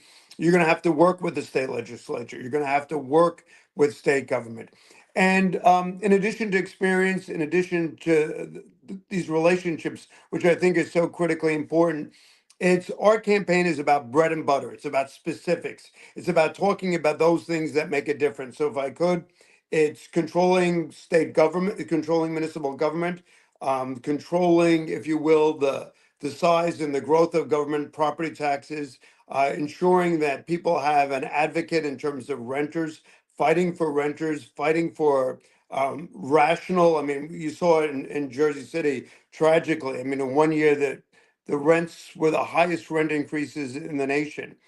So it's whether it's increased cost of government, increased cost of rents, whether you're talking about public safety, whether you're talking about schools and recreation. We've put out a plan that I think is detailed, that is comprehensive, and it's on our website that I'd ask you to look at. And so that we want to be as specific driven as possible so that people can see that this isn't just rhetoric. These are specific agenda items that we're discussing. Folks, if you just joined us live right now, during tonight's second half of the evening's double main event, it's former governor and current mayoral candidate in Jersey City, Jim McGreevey, joining me live right now here on Real Talk. Again, folks, takes 2 seconds. Like, comment, and share, and subscribe to the Jersey First Television Network here and all their great programming as we continue talking about election 2025. Mayor, you brought up something interesting about, again, all politics is local. I've said it to political science courses that I teach in higher ed and obviously in regular education. And I keep saying that to my students all throughout my teaching career. And I say it to people that I talk to avidly. All politics is local. And we look at this race where, again, you have that experience. You were mayor in Woodbridge. Obviously, you were also a state senator. You went on to become governor. Now you're running to become the mayor of Hudson County's largest city. There's a lot of really a transformative experience when we discuss Jersey City. I grew up in Hudson County my whole life. Obviously, I went to Rutgers in New Brunswick. I know a lot about Middlesex County, but I've never left Hudson County. Jersey City, to be fair, is unrecognizable to me really in the last 10 to 15 years. What can you tell residents tonight that are tuning in that are now starting to pay attention? It's 2025, and while the election is still 11 months away, people are starting to read. People are starting to pay attention and get more engaged now about this election in Jersey City. We're seeing high-rise buildings in Journal Square. We're seeing affordability issues for residents. What do you want to tell people tonight that maybe, Yeah. Fernando, the thing that, I was born in Jersey City, Margaret Haig Hospital. My grandfather was a beat police officer here, and my parents. And I, give recognition to Mayor Fulop for the Renaissance. Obviously, when I was a kid, my father would take me down to the waterfront, and the change has been remarkable. And to the mayor's credit, but I think if you will, for the Jersey City family, there are some real specifics. One is, if you will, the bread and butter issues, which I think are important, and you just touched on it, is affordability. When I look at the growth, or incredible growth, the dynamic growth of buildings all throughout, particularly downtown Jersey City and moving up, I also realize the importance of affordability. That, the reality is that for people that are earning under $90,000 a year, they're spending over 30% of their income in rent. And so affordability is so critically important for seniors. I was at a town meeting, and an elderly woman, she was about 85, 83 years of age. And she said publicly, her property taxes have gone up higher and higher and higher. And 1 year, Jersey City had the highest property tax increase in the state of New Jersey. And it went up 43%. And this woman was almost tearful. She said, what do I do? And somebody said, well, your house is worth more. And her point is, I respectfully, that's not what drives me. I've lived my whole life in Jersey City. I want to be able to afford to stay in Jersey City. I mean, candidly, probably to die in Jersey City. And that's what I see as a challenge. I see affordability as a critical challenge, not only in terms of affordable housing, not only in terms of senior housing, but controlling government costs. I mean, Fernando, that's why I came out strongly against Pompidou. I said, no way, no how.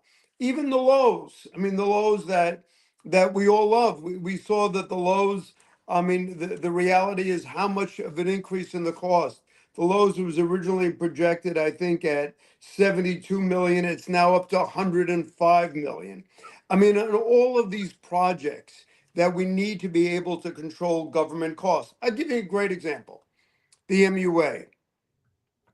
When people were discussing taking $50 million from the MUA and transferring it to the city, people said, oh, no problem, let's go.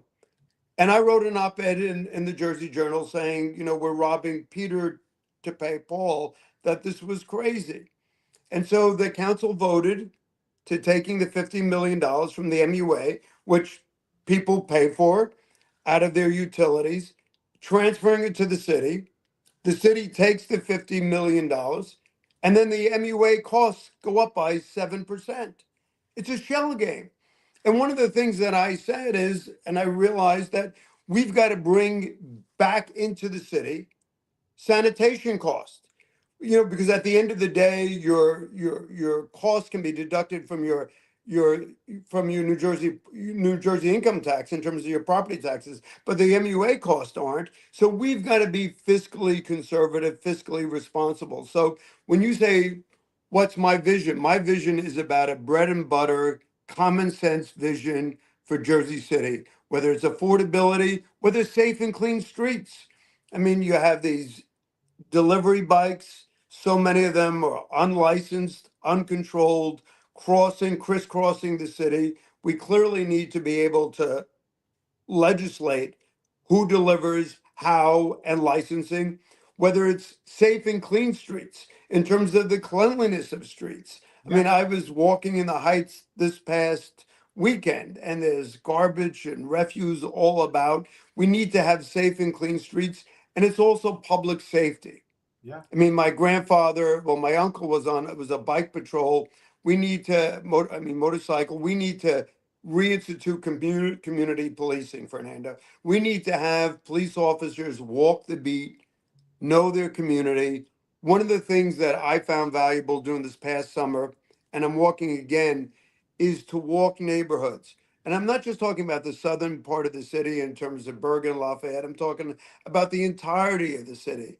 And whether it's people having their packages stolen or crime, I give credit to the mayor in terms of the reduction of the homicide rate. But you look at other indices of crime, and candidly, they're up. And so what I see is that there's been a lot of great development downtown, and there are a lot of folks that can afford to live in that part of the city. But for all of Jersey City, I see the need for balanced development. I see the need for affordability. I see the need for safe and clean streets. I see the need for a police department that understands community policing, traffic control. And I also, Fernando, see the need for recreation. Okay. I mean, my dad used to tell me when he was a kid, whether it was the Police Athletic League or my uncle was Golden Gloves, or whether playing basketball at a high school. I mean, there's virtually nothing for young guys and gals, whether it's in grammar school, middle school, or high school. I think recreation is so important so you have a healthy, secure place. And lastly, is I'd like a better relationship with the school board. I mean, the school board has driven a significant amount of the tax increases in the state of New Jersey. Part of it, to be fair, is because of the new funding formula, which I would like to change as mayor and work with our legislative delegation. But I would like to provide more vigorous offerings from our school board, but that's a longer conversation if we have time. Folks, if you just joined us live right now, it's 7:20 here on the East Coast, and my guest, it's the second half of this evening's double main event. He's a former governor and current Jersey mayoral candidate, Jim McGreevey, joining us live here on Real Talk via the Jersey First Television Network. Folks, again, 2 seconds, like, comment, and share. Let everyone know how much you enjoy Real Talk here on Jersey First TV. Governor, by the way, I apologize because my hair isn't half as good as your previous guest. I tell you, Alex Zdan's hair is amazing. I'm like, oh my God, that's the best hair in New Jersey politics. I mean, it's not even a debate. Governor, it's interesting because, again, I'm a fiscal conservative. When you're telling me you want to sort of shrink the size of government, I mean, for example, you bring up the MUA. I think really, I mean, not to pick on the MUA, but it's almost like a lot of local municipalities with some of these departments that just, have these like excessive hires. You have people sitting around, thinking like these are the hardest jobs in the world, and they're not. And, they're working 40, 45 hours a week, and they think it's trigonometry. It's not. And sometimes it's like, yeah, maybe we can shrink some of these agencies at the local level where there's just a lot of fat and unnecessary people that are just serving their, at the grace of local government when, let's be honest, you could take that money when you're hiring all these excessive hires in something like the MUA, for example, and maybe hire more cops or maybe hire more people for DPW. Again, I'm not trying to attack an agency specifically, but it just seems like that sort of fiscal responsibility shouldn't be that difficult to talk about. But and the other point, Fernando, is and the MUA, they work hard, but part of what I see as the challenge is as the mayor, the person who sits in the mayoralty seat has to be, from my perspective, not only fiscally responsible, but you've got to manage the city for the long term. So what I see happened when we shifted sanitation costs to the MUA, ultimately that was a decision made by the legislative body and by the mayor's office. I think by bringing it back in, by making a commitment to controlling municipal government spending, to capping municipal government spending, which was the state legislature's intent at 2%. I want to be that mayor to control that cost. And let me just say, the easiest thing in the world is to criticize from the bleacher seats.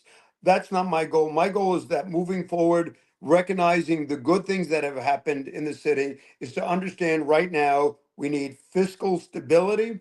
I looked at the last 4 audits of Jersey City. I mean, in certain cases, we're spending, in one case, actually, we submitted a document to the state of New Jersey where we actually said we were going to spend more of the surplus than was actually there. And there was, notes and flags time and time again, whether you're bonding for tax appeals or whether you're bonding for salaries or retirements. So, and in certain cases, overspending accounts. All that I'm saying is I want to bring back a bread and butter approach, back to basics, fiscal integrity. I want to make sure that we provide for increased affordability. Say, for example, I made a commitment to 1,000 affordable units. I made a commitment to senior citizen housing, which is so incredibly important, so that a senior can sell his or her home but remain in Jersey City. I also made a commitment in terms of policing, to bring back community policing, to bring back the bike patrol, to bring back traffic enforcement, because part of the challenge of Jersey City, as you have this growth, is to make sure that we have sensible signalization, sensible traffic patterns that are safe. I actually also think, and maybe Fernando, this is too much. I also think that, I'd ask the state legislature, particularly in proximity to schools, to have cameras, to make sure that, that people are abiding by the rules and not breaking the speed limit, respecting signalization, respecting school crossings. So I think some of these are old-fashioned areas and old-fashioned notions, but I think we would hopefully stabilize the great growth that has happened downtown while preserving the quality of Jersey City life for all of us.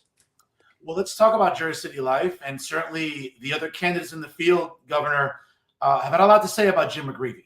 And I'm not going to call anybody out specifically, but we hear, obviously, the usual talk from the other candidates in the field. We know Councilman James Solomon has had a lot to say about you, County Commissioner Bill O'Day, Dr. Joyce Waterman, City Council President, as well as former Board of Education trustee Musa Ali, all in the race with you.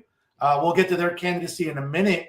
But what separates you from them? Because, again, I think they all bring something different to the table. But we keep hearing a lot about, well, is Jim McGreevey really doing this for the right reasons? There seems to be – listen, I talked to a lot of operatives. A lot of residents reach out to me via email, a DM, text message, phone call, and say, Fernando, what's up with Jim McGreevey? I don't know. What's he doing this for? He's a former governor. I'm sure you've heard that on the campaign trail. Sure. The response. I think my response is, Fernando, I've really enjoyed being in government, and for the past 10 years, the last 20 years, being out of government, and that is running the reentry organization. And that was something that we developed for people. I mean, working with Mayor Fulop here in Jersey City and working with Chris Christie, it was nonpartisan, bipartisan, people that were suffering from addiction, mental illness, people coming home from veterans, people coming home from addiction treatment, people coming home from county jail, state prisons, trying to help people rebuild their lives. And I think we've done a really good job of it. I mean, we have over 22,000 program participants now in 10 sites all throughout the state of New Jersey where we're changing lives. But for me, why I'm doing it, this was Jersey City's iconic. This was the place. Not only my mother was a charge nurse at the Jersey City Medical Center. My grandfather was a beat cop. My father, he joined the Marine Corps and he was down at the old railroad. So for me, it was a sense of coming home when I started with JCEP, Jersey City Employment and Training. Now over 12 years ago, and New Jersey reentry. So for me, this is like a last act. I mean, I'm doing this because I think I can bring a level of expertise, a level of know-how, a level of understanding both the financial dimensions, making sure that that we're living within our means, that we're controlling the impact on property taxes, that I can be an advocate for renters. That's reasonably. I want to bring in, like, similar that's been done in other cities, to have a band of lawyers in-house, making sure that we're protecting renters in a responsible way.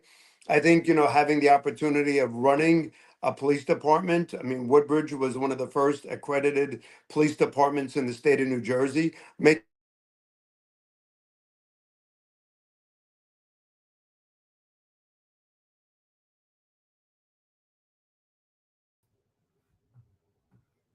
I think we might have lost the governor for a moment. Governor, you might have to, Governor, if you can hear me, maybe just log off and log back in again. Yeah. I think we lost the governor. I think we lost the governor. Let's see if we can get him back here. Folks, it's 7:28 here on the East Coast. My guest right now is former governor and mayoral candidate in Jersey City, Jim McGreevey. Some technical difficulties, folks. It happens. We'll get the governor back on in just a moment here. If you just tuning in right now, double main event tonight. First half of tonight's double main event. ALFA PAC founder Zdan joined us, and certainly now we're just waiting to get back here with Jersey City mayoral candidate Jim McGreevey, former governor, here on the show. Folks, sometimes, listen, it's technology. It happens, okay? So we appreciate, just bear with us here. We appreciate your patience here on the program. We'll get the governor back here, and I think we can get him back on. Let's see if we can see him. Hey, I apologize. Governor, good to see you again. Good, I apologize. It's technology. It happens. To your point, though, as you were mentioning about, your love for government, you've been involved in government for a very long time. It's really come, to some extent, define who you are, in addition to what you're doing with reentry, which we'll get to in a moment. But at the local level, again, we're still 11 months away. You were the first declared candidate. Your ticket is slowly but surely materializing. Obviously, other candidates and their tickets are as well. I got to ask you, because it's been emailed to me on multiple occasions, just like I'm receiving text messages and DMs. We're seeing some incumbents on other tickets. And aside from Councilman Boggiano, a lot of people say to me, Fernando, why is the governor not inviting as many incumbents onto the ticket, for example? Last week, I just had Councilman in Ward D, Yusuf Saleh, on the show. Again, I'm not, campaigning here. I'm not trying to audition to be a chief of staff anywhere, but here's a guy who's an incumbent. Here's a guy who, again, is a Muslim American, young lawyer. Again, brings in a good demographic to his community. Why are people like him not sort of maybe being placed on tickets right now?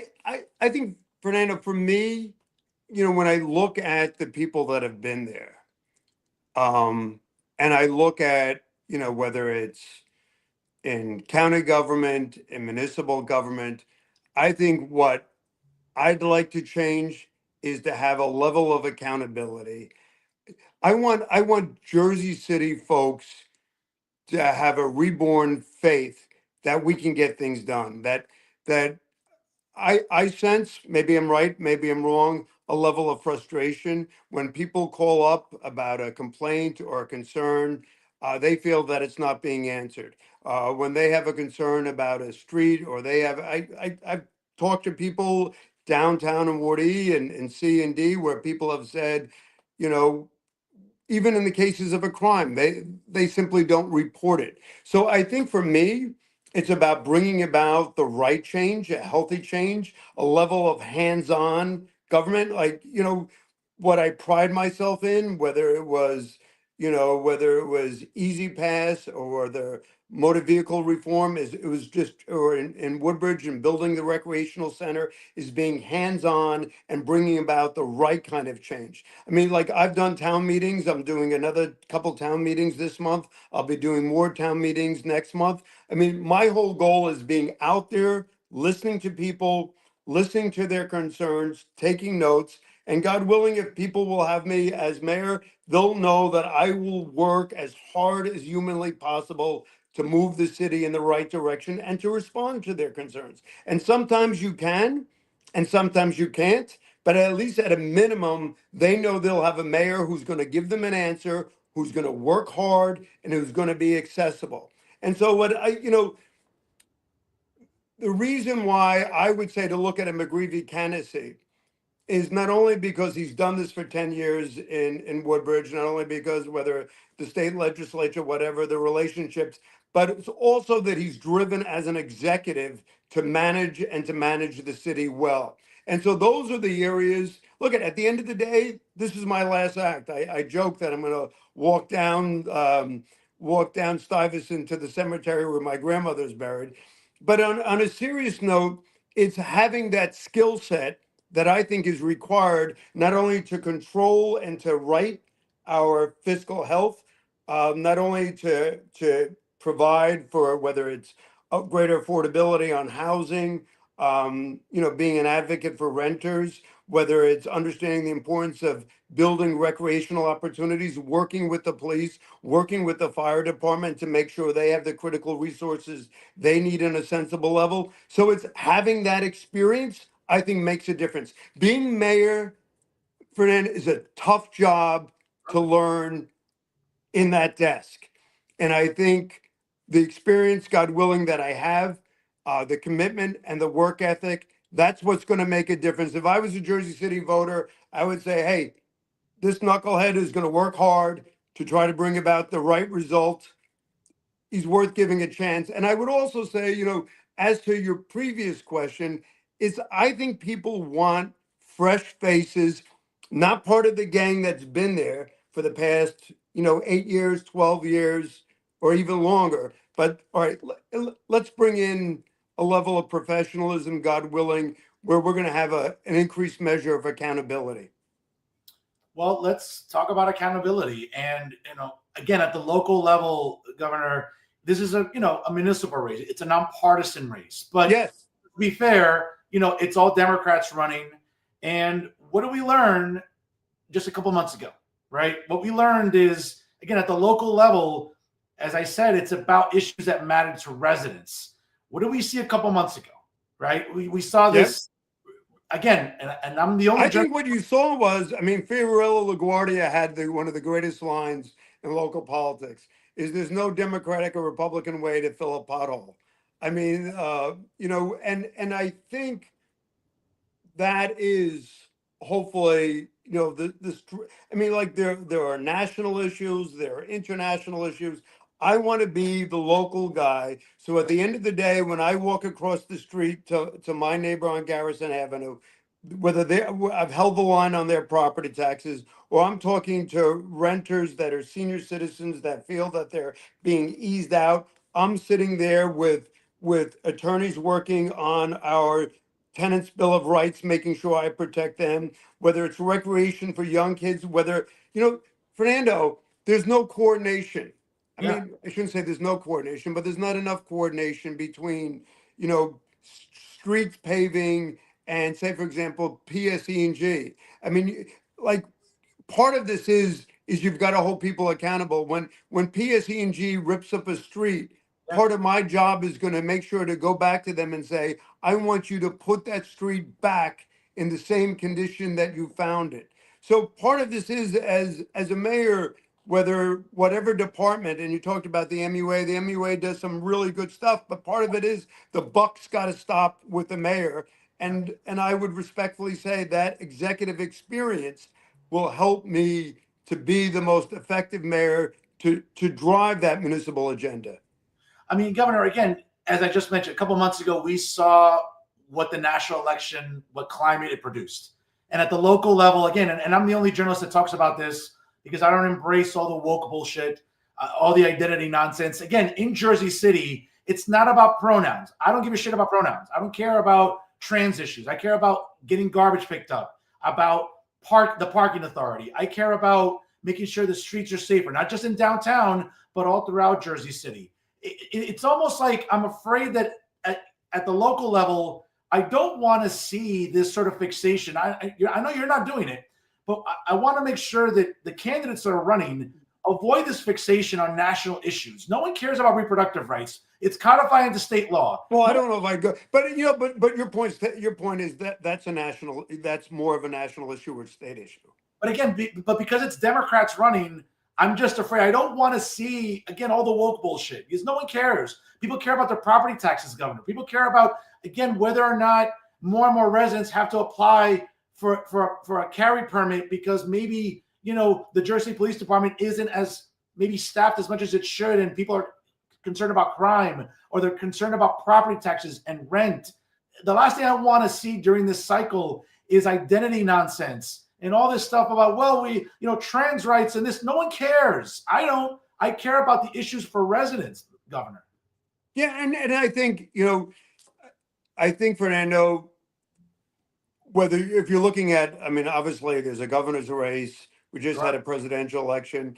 I think people can have very passionate feelings on those issues, but on the local residents, on the issues that are important or pertinent to a mayor, those issues are relatively circumspect.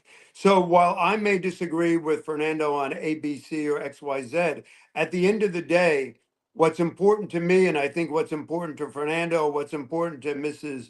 Yulchensky or whomever, is what am I doing to control her property taxes? What am I doing to make sure she has affordable rent? What am I doing to make sure she has a safe and clean street? What am I doing to help address the hedge fund who may have purchased 5 houses next door with sometimes tenants that are there illegally, and there's garbage all over her street? So part of what I see as my responsibility or as in our campaign is to focus on those narrow, myopic issues that impact the quality of people's lives on a daily basis. So what I'm saying to folks, you may be a liberal Republican, you may be a conservative Democrat, you may be a liberal Democrat, you may be a conservative Republican, whatever you are. But at the end of the day, what you want is your city managed well. You don't want property taxes that have gone up 43%, or you don't want city spending literally to have doubled between 2013, city taxation to have doubled between 2013 and the present day. So part of that means is to have responsible government that's going to control the spending, that knows how to use the word no, simply because we have to live within our means, and is going to be able to effectuate the right kind of change for Jersey City. So I think what I'm trying to do, and I'm putting out these issue papers, like on a recreational center, that's not a Republican or Democratic issue. Clean streets, that's not a Republican. The importance of public safety, that's not a Republican or Democratic issue. So on all of these issues, what I'm trying to say is I want to be the guy who's the bread and butter, make sure we've had this great growth in downtown, but balance it out, have specific game plans. I've gone into e-delivery bikes, what I would require, the level of licensing, what I want to do in terms of safe and clean streets, what I want to do in policing, a 10-point plan. So I want people to know is what they get with Jim McGreevey is what's already enunciated on our website. Governor, one of the things that, again, as I'm checking emails and text messages here during the program, as my producers know, is, again, you talked about it briefly about affordability, but affordable housing is an issue that's obviously being discussed statewide. Obviously, we're seeing some measures being taken by the state legislature about sort of, enforcing affordable housing in municipalities all across the state. Some municipalities are fighting back. What can you tell residents tonight that maybe are undecided and are looking at a McGreevey candidacy about what's a realistic solution in Jersey City about affordable housing. We're seeing developers come in. We're seeing a lot of high-rise condos, expensive rentals, as they say. Again, looking at a one-bedroom apartment in downtown or the Heights or on 440 or even on the West Side going as much as $2,000, even $2,500. These buildings are going up at sort of a rapid pace. But when it comes to this affordable housing mandate that's, again, the state's talking about, but even at the local level, what can you tell residents? Again, what would a Mayor Jim McGreevey administration look like, along with having council members that are going to go along with what you think could be the best solution for affordable housing?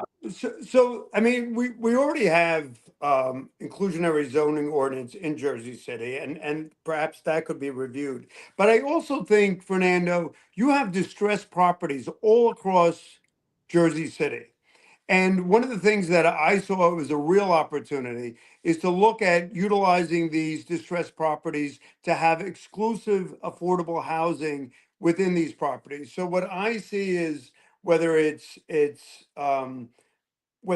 facilities that are on municipal land or state land or county land, or looking at those sites or private sites that are distressed, and looking at housing tax credits or the Affordable Housing Trust Fund. Part of my vision, which has been done in other municipalities, is developing affordable housing in certain cases that's exclusively affordable housing, which will provide some benefit. And then also senior citizen housing. Senior citizen housing has to be a focal point so that we keep our senior citizens in Jersey City. And it's been done in other communities, looking at low-income housing tax credits, looking at whether HUD or the state EDA, trying to look at the fact of seniors who have spent the entirety of their life in Jersey City, to keep them in Jersey City through affordable housing. And then also working with our partners.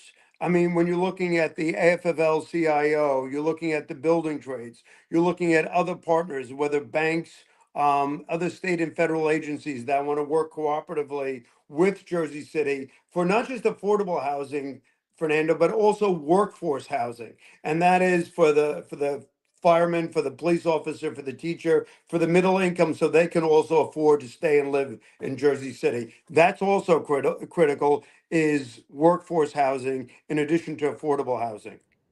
Governor, what can you tell us potentially could take place in a McGreevey administration when it comes to senior services? I know that many people reach out to me. A lot of their parents still live in Jersey City, aside from the affordability issue, but what could improve, for example, with senior services in Jersey City?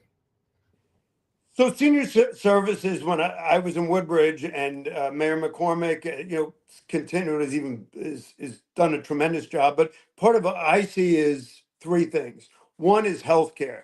The old expression, health is wealth, and that is so critically important. And so what I think is essential is that we bring doctors, we bring nurse practitioners to our senior buildings. I mean, right now, the idea of whether it's COVID, whether it's flu vaccine, whether it's pneumonia, whether it's shingles, our seniors should be fully vaccinated. So my vision is to make sure that in our senior housing, whether it's public or private, that we bring physicians, nurse practitioners to our senior buildings to make sure that they have everything they need. And that's not only vaccinations, but basic diagnostic testing, whether it's dental, whether it's eye care, to frankly catch or to identify potential illness as early as possible. Second is transportation.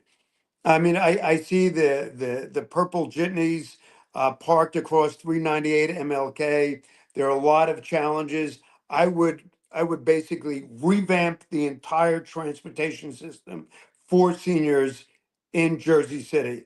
I mean, the reality is that we've lost, and we've got to fight back to get some increased busing and mass transit from New Jersey Transit, particularly on the west side of the city. I'd also give recognition to Freeholder Commissioner O'Day for his efforts there. But I think for seniors, we need to fundamentally revamp transportation network for seniors. And third is obviously senior housing, which has to be, we work with our faith-based community, work where there's available land, whether it's county land, state land, municipal land. The two greatest drivers of cost in development is land and obviously labor. So if we're able to identify affordable land, Fernando, we go a long way to controlling those costs to provide for affordable senior housing. So healthcare, transportation, and housing for our seniors.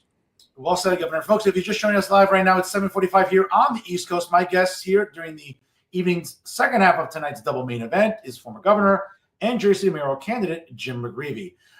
Governor, I have to sort of ask here, obviously he chose not to run for another term. He's running for governor. You're running to fill his seat.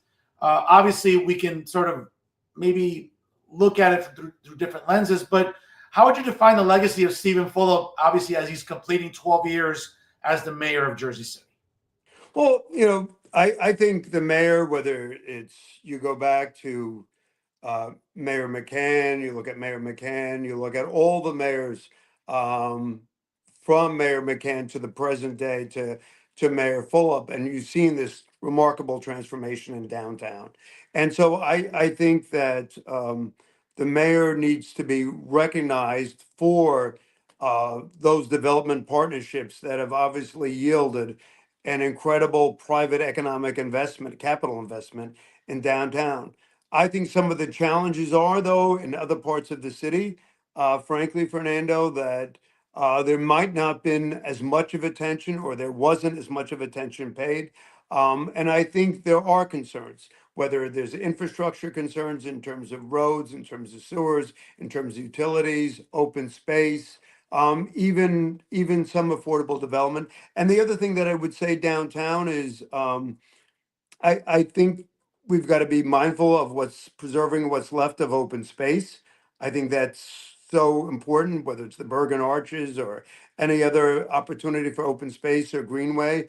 And then we also really, I know this isn't particularly attractive, but we have 220 miles of utilities in Jersey City. We need to make sure, I've talked to people that are engineers, that are experts in utility piping, that our piping is in certain cases old. It's going to require a significant multi-billion-dollar investment to get our utilities up to speed. Right now, Jersey City's under a federal consent order. We've asked for a delay, but there are cases when it rains heavily and there's no opportunity for discharge, where we're literally discharging into the river. So I think when you look to the mayor's record, obviously in terms of development downtown, I would argue second to none. It's driven, helped to drive the economy, not only in Jersey City and Hudson County, but I would argue in the region, the northern region of the state. But that being said, I think there are systemic challenges now that have to be addressed, namely utilities, open space, and that we need to look at the other parts of the city. And the other thing that I would think about is education, education, education. What concerns me is I saw the stats in for eighth grade students, only 10% of the children in eighth grade are proficient in mathematics based on state standards. Fernando, in terms of third grade, in terms of early childhood literacy, only 36% of the children are proficient or meet statewide standards. So I think there's a need to address basics, and that's something that I'd like to work cooperatively with the Board of Education on in terms of middle school block scheduling, but in terms of early childhood, to make those proper investments. And then also bluntly for families that have children that are grappling with autism. I've met with parents whose children have individual educational plans, and the heartache is palpable about, from their perspective, what's not being done. Governor, you mentioned open space, and I'd be remiss if I Parks, and we've got to upgrade our parks.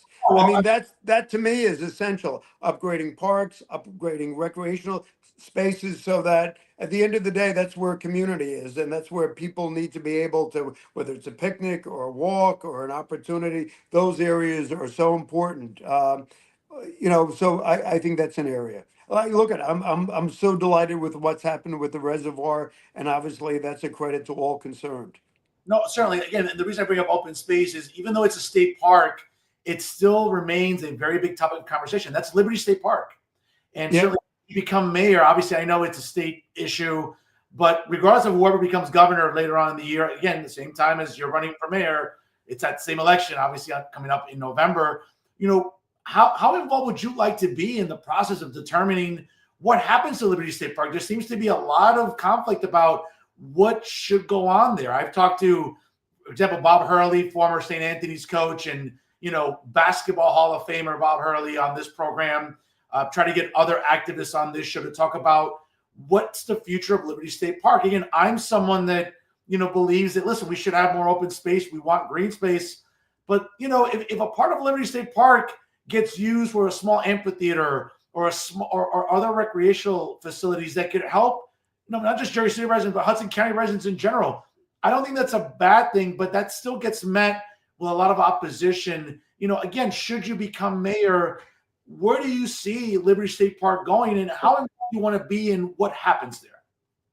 Well, I walk in Liberty State Park. The thing that I actually write one or two letters about the lights on the pathway. I think we've made great strides in coming to consensus, a broad consensus. I think the fact that, bluntly, Fernando, that no one's entirely satisfied, but I think both the commissioner, Sean Pica, I think Coach Hurley, I think Sam Pessin, I think a lot of individuals through this process of cross acceptance had the opportunity to share their thoughts. And I think the plan that the commissioner has put out is in relatively good stead. I think it provides for more passive recreation, and I think that's the right direction. I would argue, though, what I want to see in Jersey City, whether it's Greenville, Lafayette, or whether it's the Heights or with the downtown, I want to see recreational opportunities for basketball, for ice hockey, for swimming. I want to see those recreational centers right where folks live in that community. And so that would be my vision, to preserve Liberty State Park for passive recreation, but for active, vigorous recreation. I think as essential as reclaiming and rebuilding our schools.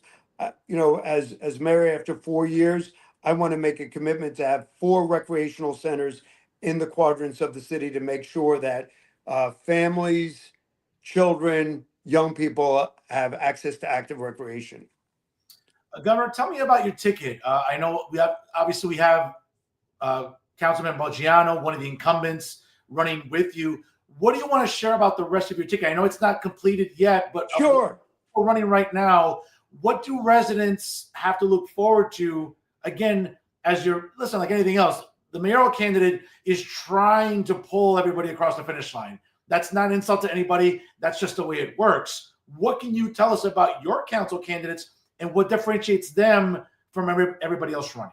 Well, say, for example, Ryan Balick down in downtown, and Woody, athletic director for Kips Academy, obviously involved in recreation, involved in his community, know how he's had experience in not only working obviously in schools and recreation, but wants to give back to his community. You look at our council candidate in Ward A, Brandy Warren, been involved. She works at NJCU in early childhood education, a mother, wife, very much involved, 4 generations, Monumental Baptist Church. When you look at, obviously, Rich has been involved as a police officer, dedicated to many years. Gloria Walton and F Ward, somebody who's been involved in the community, been involved in reentry, is passionately committed. Efren Badia Orleans from B. Efren's really involved in his church, in his community, outgoing. So what I wanted to do is, our goal was to look at people that are involved in the community, look at people that have demonstrated being on, like, if you will, Fernando, like fighting for ordinary folks, fighting for families, not in the capacity of government, but what they do in their private life, what they do in their community life or their faith life or their professional life is to be on side of their neighbors and their community. And I think that's, the one thing is, being in government for all those years, you get an understanding of how to make government work. Being out of government for these last 20 years, Fernando, you see how government doesn't work. You see how people are frustrated. People call government, whether it's county government, whether it's city government, state government, nobody gets back to you. There's no response, there's no return. You think you're talking into a black hole. You're completely frustrated. And if anything, for me, it's been a really great eye-awakening journey because, being in the state legislature, being mayor, you're trying to get things done, you're trying to move the ball forward. But then also, frankly, working with the young 23-year-old kid who's coming back from addiction treatment, who's trying to get into a job training program and calls and calls and calls and can't get a return phone call because he's trying to get his CDL license or he's trying to get his HVAC, you wake up. So I think, I've been blessed, to be in government, to resign, to have a greater sense of humility in my life, to work with people, frankly, that don't have any political connections, don't have any wherewithal, but they want to change their lives. They're trying to do something different. They're trying to do something better, and watch them be frustrated, watch them almost like let me just give you an example. We just had a job fair at Better Life Ministry on Linden Avenue in Jersey City. Fernando, we had, the state police was there, New Jersey Transit, we had Amazon was there, like we had 89 employers there. Wow. 23 were hiring people right on the spot. We had hundreds and hundreds of people who wanted a job, right? And a guy came up to me and said, "This is great." And I said, like, all right, this isn't rocket science. We got employers and we got people who want jobs. He goes, "Jim, but I can't get through on email. I can't get through on the letter. I can't get through on the text. And you're making it happen so that I was able to give my resume to two people that I might have a shot at a job." So what I've learned from these years is that, yeah, there's government systems, but they've got to work and you've got to drive it and you've got to sequence it. And so that, God willing, is the strength that I bring as a mayoral candidate, that I want to make it work, that I understand where it breaks down, and I want to be the guy that glues the two separate, distinct parts of this equation. So at the end of the day, we have a positive result for Jersey City families and Jersey City residents. And the other thing is, going back to your question that you asked at the beginning, why do this? It's because it's the place that I was born. It was the place that my grandparents came to from Ireland. It's the great place that my parents were raised. My parents lived. It's a great city. And for all these years, ups and downs, I just want to make sure I strengthen the bones, strengthen to make sure that it works, be accountable to the people who live here. And whether you're looking over the Hudson River, or you're on Garrison, or you're on Ocean, or you're on the Heights on Central, it's one city. And to create a sense of opportunity, balance, and responsiveness. So at the end of the day, when Mrs. Jones has a complaint, she knows who to go to be responsible.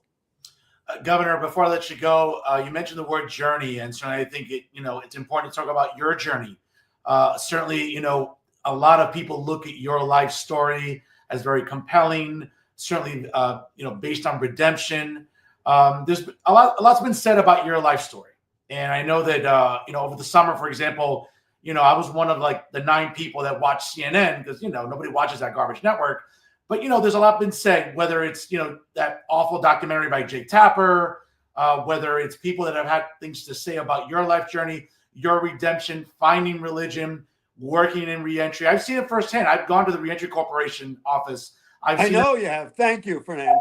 I've seen the great work that you do along with Bolivar Flores, all the staff there.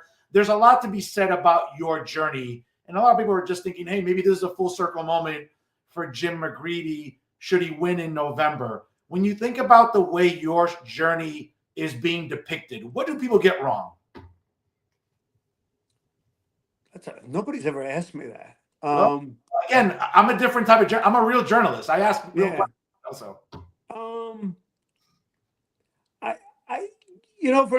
I think I'm as ordinary as you get, but I mean, that's just me. I mean, I'm blessed. Most importantly, I was blessed with great parents.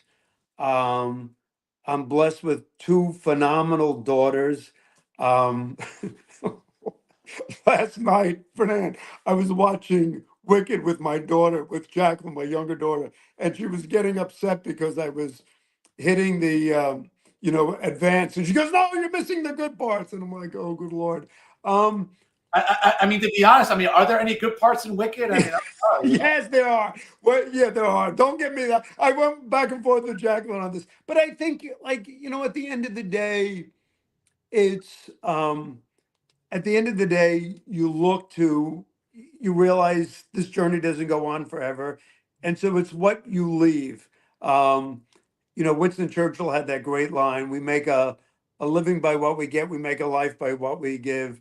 I mean, for me, there's a great banner in Christ the King, where I go to mass. It says, it quotes Saint Francis: "It is in giving that we receive." I will tell you, just leave you with this one story. So after seminary, doing seminary, I went up and I worked at this place called Exodus Transitional Ministry, and they would send these guys that just came out of prison up to Harlem and to work in a soup kitchen.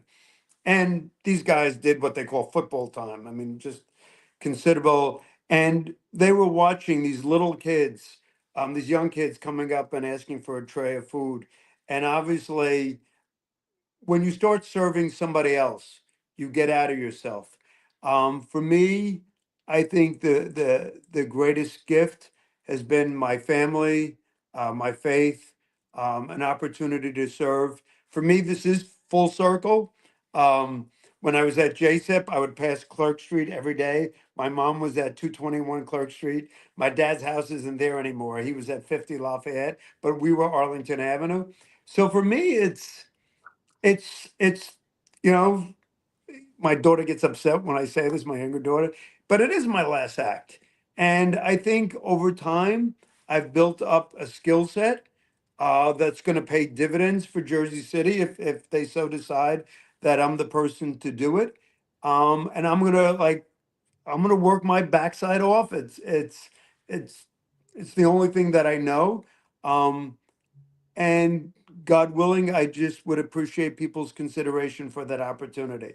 And as for me, nothing so special, but just a guy who wants to make Jersey City better, who cares about folks that worked hard their whole lives, played by the rules, want safe and clean streets, and want a good city. And God willing, we'll get there together. One city, one family, one government. Well, Governor, speaking about getting there together, obviously, I think it would be remiss if I didn't mention the fact that, I mean, it's important to surround yourself with good men during this process. And what better men to surround yourself with than the current mayor and state senator, Brian Stack? Yes. The show.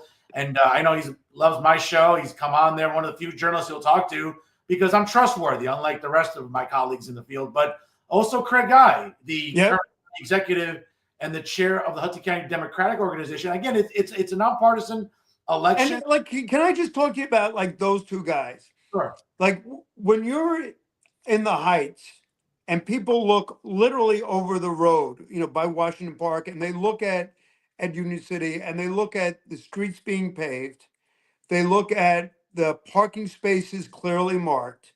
They look at the lights. By the way, I'll tell you a quick story, Fernando. I was talking to Brian, and I was leaving, and those city lights are so bright. But Brian justifiably says they've like brought crime way down, increased visibility. I didn't even put my lights on, and Brian called me and said, "Hey, you didn't put your lights on." I said, "Brian, my God, I feel like it's 12 o'clock in the afternoon." But you look at the cleanliness, the striping, the utilities, the paved work. It's about a mayor which 24/7, and God bless Mercedes. And let me just give you an example for our county executive, whether it's understanding this past weekend talking about the fatalities on our roads. I just had a 40-minute conversation about community policing, about some of the challenges. So it's not only Craig's, present role as a county executive. It's historic sense in terms of as a beat cop, working for the county government, working with God rest his soul, Billy Gahan, and so his knowledge of how to make things work. These are people that I would love to work with.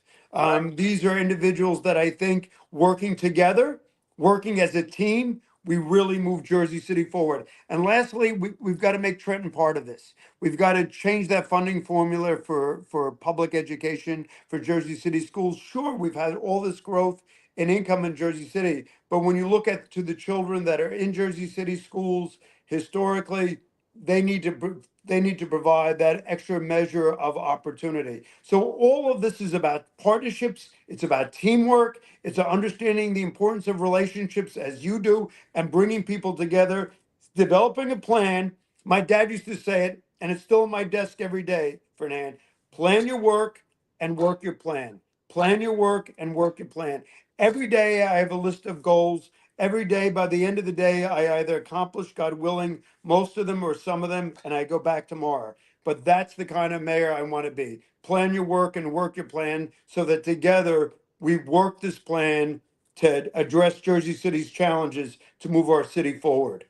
Well, Governor, I think you said it perfectly. I think partnerships are crucial here. And I They think, are. and They listen, are. who you want in the trenches are people like Craig Guy and Brian Stack, guys that Yep. are in wars. They've seen the wars over the years. They've seen, how important it is to have a ground game, how important it is to go door to door, to listen to residents. I mean, they've done it. So it's interesting to me where I'm sure you've heard the backlash.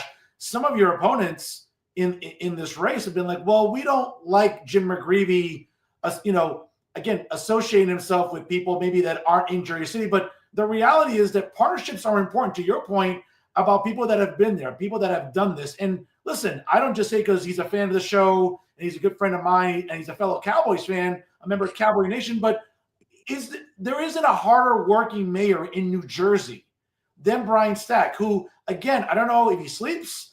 I give him all the credit in the world. Same thing with Craig Guy. I mean, they're easily accessible. They're easy to reach out to. And I think that when we talk about partnerships or you're talking about a model to follow, I don't see what's wrong with that. I know some Jersey City residents tonight tune in and say, oh, God, Fernando is just bloviating. I'm not bloviating. What I'm telling you is that we've seen the importance of partnerships. So when you hear the backlash, what's your response? I have, so you look at the board of New Jersey reentry, and it's completely it's nonpartisan. We have Democratic governors, we have Republican governors, we have former Supreme Court justices. We're blessed to have some clergy leaders. I mean, like all that, you know, I never, I always want to be smart enough, God willing, to know what I don't know, and smart enough to bring in people who do it well. And I think, I don't have a lot of. I'm really blessed, but I mean, one of the skills that I have is not being the smartest guy in the room, but trying to identify who that smart person is. Whether like we have these working groups right now, Fernando. We're doing working groups on affordable housing. We're doing working groups on transportation. We're bringing people in to say, all right, What should we be doing about light rail? What should we be doing about path? What should we be doing about rapid transit? We have a working group on educational issues. So part of this is what, this isn't about me. This is about the smartest people that we can find on education, on transportation, on affordability, on recreation, on financing, on municipal government, and bringing them together. And I want everybody to feel vested in this process. Whether you like me or don't like me, whether you like the color of my shirt or the color of my jacket, whatever, I don't give a darn. But if you care about Jersey City, you've got to be at that table. Because when you're at that table, you're going to make this result better. You're going to make this outcome better because you're going to critique what the plan is, and you're going to come up with an idea. And we're going to show people we respect their thoughts, their ideas. But, at the end of the day, this isn't a debate society. We're going to have to move forward. But then, we're going to plan in a rational manner on these topics. And then we're going to put it out there. And then we're going to start moving the ball forward. And people are going to see small victories. And when they see small victories, then they're going to believe more in government and believe in the capacity for even bigger victories for the city. Governor, will you be participating in any debates as the spring and summer seasons come along when it comes to this race? Yeah, I'm sure we will. I would hope we would. Yeah. Okay. Yeah. So- And, by the way, I mean, like when you talk about all the people that are running, they're all people that I'm friendly with. For some, like Billy, I don't know if he'd admit to this, but Billy and God rest his soul, Bill Goyen actually supported me back in '97. And then people that I've met, like, while they've been in government most recently. So I mean, it's just it's our city. I think it's good to have a full airing on the issues. But at the end of the day, Fernando, this is a $700 million budget. $700 million budget. The school board budget is over $1 billion. Crazy. This is serious finance. And when you look at the multiple level of agencies, when you look at candidly, the audit reports on both the school board and the city, and I've read them, we have work to do. We have work to do on municipal finances. God knows there's work to be done on school board finances. There's work to be done in terms of policing and access. And there's also work to be done on affordability. This isn't a popularity contest. At the end of the day, I guess we all like to be liked. But at the end of the day, it's not about likability. It's about who has God willing, the proficiency to get this job done so that Jersey City families are better off. That hopefully is the standard by which we'll be measured. All right, well said, Governor. Before I let you go, again, I want to thank you for your time, Governor. I know it's been a busy day for you. I really appreciate your faith in my brand of journalism coming on this show again and having a conversation. Really, I think that residents want to know about. And again, having that dialogue that people and the voters want to hear about. And certainly as this campaign season kicks off, obviously we're 11 months away. We'll be talking to you again on this program throughout the spring and summer and going into the fall. But again, you're a gentleman. I appreciate your faith in this show, coming on this program. And certainly, again, I want to wish you the best of luck on this campaign trail. We'll talk to you again soon. I'll give you the last word tonight. The last word tonight is believe in Jersey City. We've got better days in front of us, and we can get this done. Well, folks, he is former governor and current Jersey mayoral candidate, Jim McGreevey, our guest tonight here. And I like your Christmas tree, by the way. Oh, listen, I'm Cuban. I'm going to have it up throughout January. Come on now. I just celebrated Three Kings Day. Listen, I might take it down by Valentine's Day. I don't know. I'm Cuban. We keep it up for a while here. You know what I'm saying? So, but Governor, we appreciate your time again, and really thank you for taking the opportunity to speak with me and address Jersey City residents and voters. And we'll talk, obviously, with you during the campaign trail here on Jersey First TV. Thank you, Governor. Amen. Thanks, brother. Thank you. God bless. Folks, Great conversation there. I'll tell you, it's a little after 8:12 here on the East Coast, a double main event tonight here on the program. And quite frankly, again, folks, I bring you the exclusives that other people really just can't or won't in New Jersey media, but we'll continue doing that here throughout the campaign season. I'll be talking to his opponents during the springtime. I know Commissioner Bill O'Day did confirm in April. Still waiting to hear back from Councilman Solomon, and certainly looking to hear back from Council President Joyce Waterman and former Board of Education trustee Musa Ali. Obviously, I want to talk to all of them during 2025 as the Jersey mayoral race and, of course, the council races are going to be the talk of Hudson County for the weeks and months ahead. Folks, if you're just joining us right now, again, that takes 2 seconds. Like, comment, and share tonight's episode of Real Talk. Obviously, at the start of the program, I was speaking with Alpha PAC founder Alex Zdan, and, of course, as you just saw, Jersey Governor Jim McGreevey here on the program. Again, folks, as soon as we go off the air, share the episodes on all of your social media platforms and show your support for Real Talk right here on Jersey First TV. Folks, don't go anywhere. You know it's time for final thoughts. And folks, one of the things, being the generational talent in guarding state media, okay, and being the guy that, quite frankly, gets real traffic because it's real talk. Not like some of these little Mickey Mouse journalists in New Jersey with the little Mickey Mouse traffic. Folks, that's not the case here. And I'm one of maybe the only journalist in New Jersey that calls out my colleagues in the field. And folks, what do we come to learn about the establishment media? Not just nationally, it's a joke, but the establishment media in New Jersey is an even bigger joke. And when we talk about jokes, let's talk about Uncle Dave, David Cruz.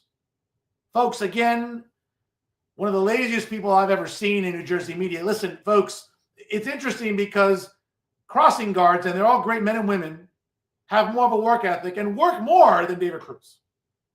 Okay? Si este huevón trabaja 6 months out of the year, that's a miracle. And I'm being generous with Uncle Dave. Okay? And there's plenty to critique about Uncle Dave. I get it. He's a lifelong Jersey resident, grew up in Hudson County, rolled up his sleeves, cut his teeth in the business, had an impossible job of succeeding the GOAT of journalism, and that's Michael Aaron on NJ Spotlight News. But, Uncle Dave tries, but unfortunately, folks, what we're seeing is that he doesn't try enough. And very much like the rest of the establishment media in New Jersey, what have we come to learn? We learned it during this election cycle in 2024 that they're pretty useless, that they're not very honest with you, they're not interested in what's best for you, and most importantly, they're happy to lie to you, and they're happy to virtue signal and worry about woke bullshit and identity nonsense and acquiesce to the left. And folks, one of the people that's most guilty of that in New Jersey is Uncle Dave, who, let's be honest, is as credible as his useless New York Mets every October. And I know, he has this perpetual erection now about Juan Soto and whatever else the Mets have done. Folks, spoiler alert, we all know what's going to happen in October, later this year. We all know. And I'm not just saying that as a Yankee fan. I'm a baseball fan. But I don't want to go for the low-hanging fruit when it comes to Uncle Dave's atrocious taste in sports teams. I'm going to go for Uncle Dave and his atrocious journalism. Because what he does at NJ Spotlight News, quite frankly, is pander to the left, pander to illegals, pander to all the woke bullshit that we've come to learn people pushed back against last year with the re-election of Donald Trump. And we saw, obviously, a repudiation of all the identity nonsense and all the other, again, as I said, the woke bullshit that people don't care about. In a state like New Jersey, with the highest property taxes in the country, you would think Uncle Dave would worry more about that. But instead, like many of his colleagues at NJ Spotlight News, they care about bullshit like pronouns. No one cares, folks. I don't care how you identify. You're a grown-ass adult. Okay, act like it. But what bothers me about Uncle Dave, in the latest edition of, a segment, which again, folks, and let's be very fair, there's a lot of reasons to watch NJ Spotlight News, and really it's about the MILFs that they put up there every night during the broadcast, whether it's Brianna Vannozzi, right? Whether it's Raven Santana, whether it's Joanna Gagas. Again, these are really nice-looking MILFs you want to look at on a nightly basis. The less we see of Uncle Dave, the better. But when Uncle Dave's not home scratching his ass or thinking about what to order on Uber Eats, he'll produce an occasional voiceover on a segment. And last week, what did we learn about U.S. senators and members of the House of Representatives who decide to vote no on the Laken-Riley Act? Folks, what did we learn? We learned that the left and progressives and many Democrats would prefer to cater to illegals than actually ensure the safety of American citizens. Folks, take your pick.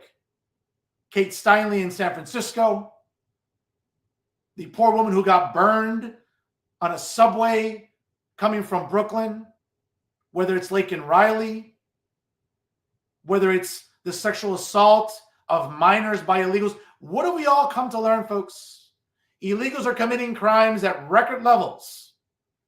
You think Uncle Dave would ever tell you that? No. Uncle Dave would rather talk about, and mind you, folks, if you know about the Laken-Riley case in Georgia, it was a heinous act by a criminal illegal immigrant. But of course, Uncle Dave, porque Uncle Dave, lo que usted said, ¿tú sabes qué Uncle Dave es? Uncle Dave le encanta comer mierda on his broadcast and his voiceovers.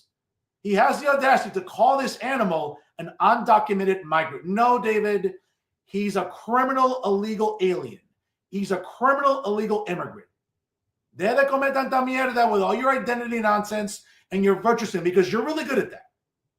You're not good at a lot of things, but you're really good at that. And what a disservice to the memory of Laken-Riley. And what an embarrassment that our two U.S. senators, Andy Kim and Cory Booker, voted no on the Laken-Riley Act. Because somehow, in a state like New Jersey, that's been declared a sanctuary state, it hasn't been codified, thank the Lord, not yet, hopefully. Hopefully it never will. But what have we learned about illegal immigrants, folks? They come here, they have their kids here, which again, by birthright citizenship, then we're stuck with them here. Okay? They're coming here with their kids. They're overcrowding our schools.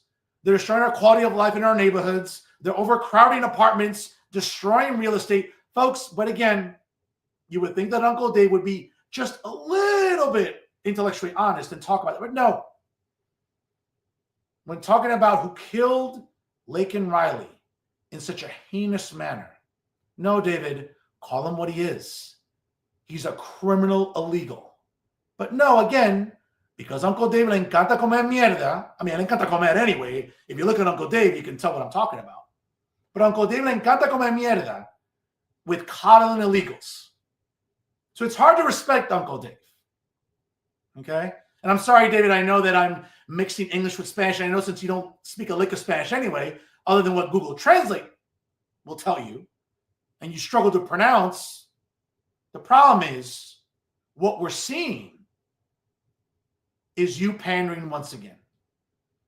And instead of being outraged about what illegals are doing to our communities, folks, didn't we just learn over the weekend one of the people responsible for those wildfires in California? Oh, by the way, spoiler alert, an illegal alien, an illegal immigrant.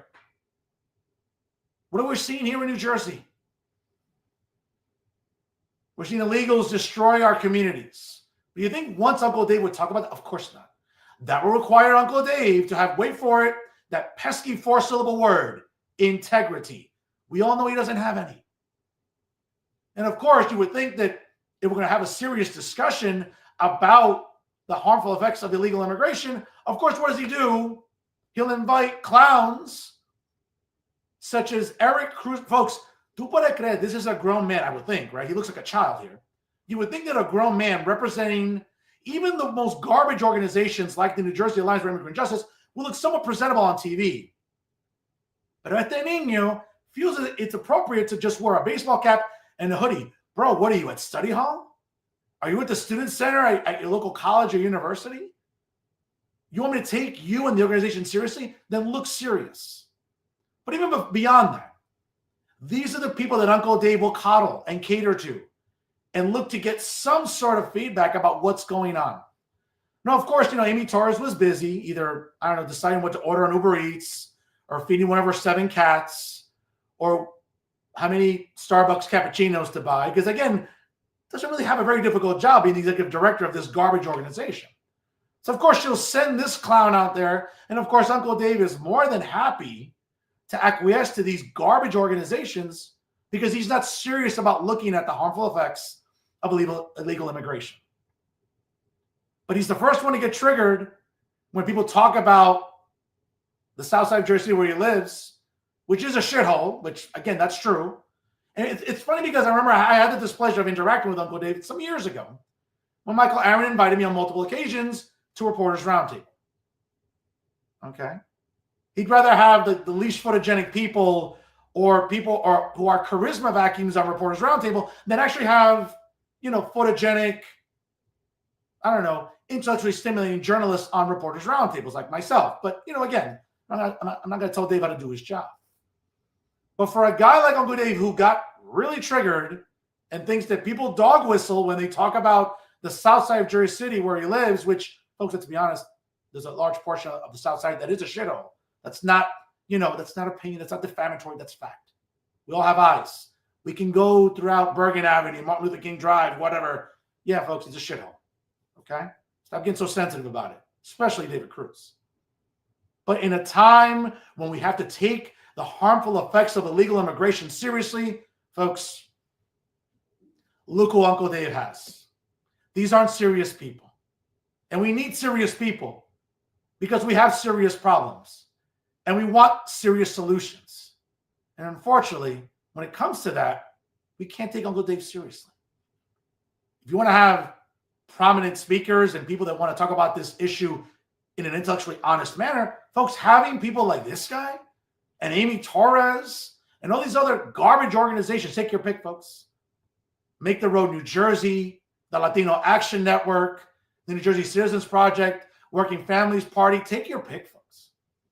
These are all awful organizations that aren't even remotely serious about how to tackle illegal immigration. And we need to stop coddling illegals the way we do in this country. Folks, we're a week away from getting back to normalcy. We're a week away from, thankfully, ICE doing its job and deporting all these criminal illegals. You think Uncle Dave is rejoicing in that? Of course not. As I said before, Uncle Dave's too busy deciding what to order on Uber Eats or what they're serving at the food court at the Gateway Center. Folks, it's not serious journalism over there at NJ Spotlight News. It just isn't. And when you're featuring clowns like this, it reminds you how NJ Spotlight News isn't even remotely serious about tackling this issue. Again, thank the Lord. In 7 days, we'll finally have a president that takes the harmful effects of illegal immigration seriously with the swearing in of the soon-to-be 47th president. But of course, like anything else, we all know that Uncle Dave will cry about the hysteria of potential fascism and the end of democracy. Folks, we saw it in 2024. Watch Chatbox if it doesn't put you to sleep. Or watch Reporters Roundtable when he has charisma vacuums like Chucky, Charles Style, or perpetual potheads like Matt Friedman. Okay? Folks, this isn't serious journalism. It hasn't been for a very long time. Now, Dave, I'm not going to tell you how to do your job. You're making six figures, working 6 months out of the year. But for real journalists like this that work all day, all 12 months out of the year, I don't know, man. You could probably take a lesson in what I'm doing and talk about the issues that matter to everyday people. Not pronouns, not Palestine, not all that bullshit. Real issues like property taxes, public safety, quality of life. That's what we do on this show. David Cruz and Fernando Uribe? No, we're not the same. It's serious journalism over here. It's Mickey Mouse journalism over there. And those are my final thoughts. Yes, folks, before we call it a night, it's been a long night here. But once again, I want to thank everybody for all the great traffic in 2024. Without all of you, this show would not be possible, folks. 745,000 organic views here on this program, and we'll continue raising hell. We'll continue asking the tough questions, and we'll continue having intellectually honest dialogues and interesting conversations, because that's what we do here on the Jersey First Television Network, folks. And again, unlike all these little Mickey Mouse journalists with a little Mickey Mouse traffic, On this show, it's real traffic because it's real talk. So gracias. Thank you to all of you that tune in every single week. Without you, this success would not be possible.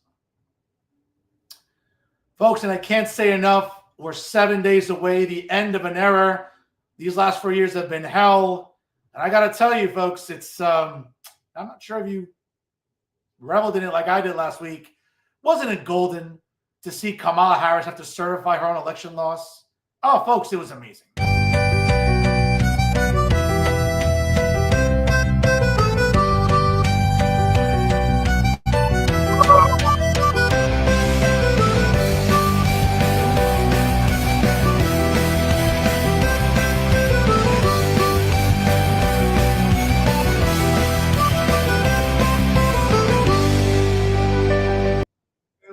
Glorious last Monday, and a week from today we'll be gone. We'll be done with Sleepy Joe, with the cackling queen of word salads, Kamala Harris. Good riddance to these two clowns that really in just 4 years almost destroyed our republic. Folks, we'll be back to common sense. We'll be back to normal next Monday at 12:01 p.m. with the swearing in of the 47th president and his exceptional vice president. Folks, better times are ahead in 2025. And that's our show for this week. One thing I want to thank Alex Zdan and Jim McGreevey. Great guests here talking about not just statewide politics, but local politics as well. Folks, you can check out all of our great programming. Of course, make sure you like us on Facebook, or follow us on Instagram and Twitter. Click the subscribe button on YouTube. And of course, you'll get to hear all our great stuff on Spotify or SoundCloud. Download Jersey First, wherever it takes for you on your smartphone, PC, Mac, or tablet, and take us with you everywhere and anywhere that you're going out in 2025. Folks, again, I can't say enough how privileged I am to work with the dream team of Garden State Media. That's right, ladies and gentlemen. It is Jersey First TV. Brand new episodes of the Nader Narrative premiere every Thursday, hosted by the great Elizabeth Nader. And of course, every Monday night live. Check your local listings, of course. You check out live episodes of Real Talk with Fernando Uribe right here on the Jersey First Television Network. Folks, if it's unbiased, unfiltered, and unafraid, it's always Real Talk right here on the Jersey First Television Network. I am the generational talent in New Jersey media, and certainly, folks, now more than ever, I'll continue to be the weapon of mass disruption in New Jersey politics and media, because my level of honesty now more than ever is truly necessary in this era of journalistic deception. Folks, I'm the hero you need in Garden State Media. Trust me, I will lead us. You can always depend on me here on the Jersey First Television Network. That's right, folks. It's me, Fernando Uribe. Have a great rest of your week. Enjoy the NFL playoffs. Again, a week from today, we'll get back to normal with the swearing in of the 47th president and his vice president, Donald Trump and J.D. Vance. Thank the Lord, folks. It's been an awful 4 years. I know you're all rejoicing, even if you're not admitting it. Have a great rest of your week, folks. Please party responsibly. Take care of your elderly neighbors, your kids. Of course, always, I want to thank you for stopping by. As always, stay classy, everyone.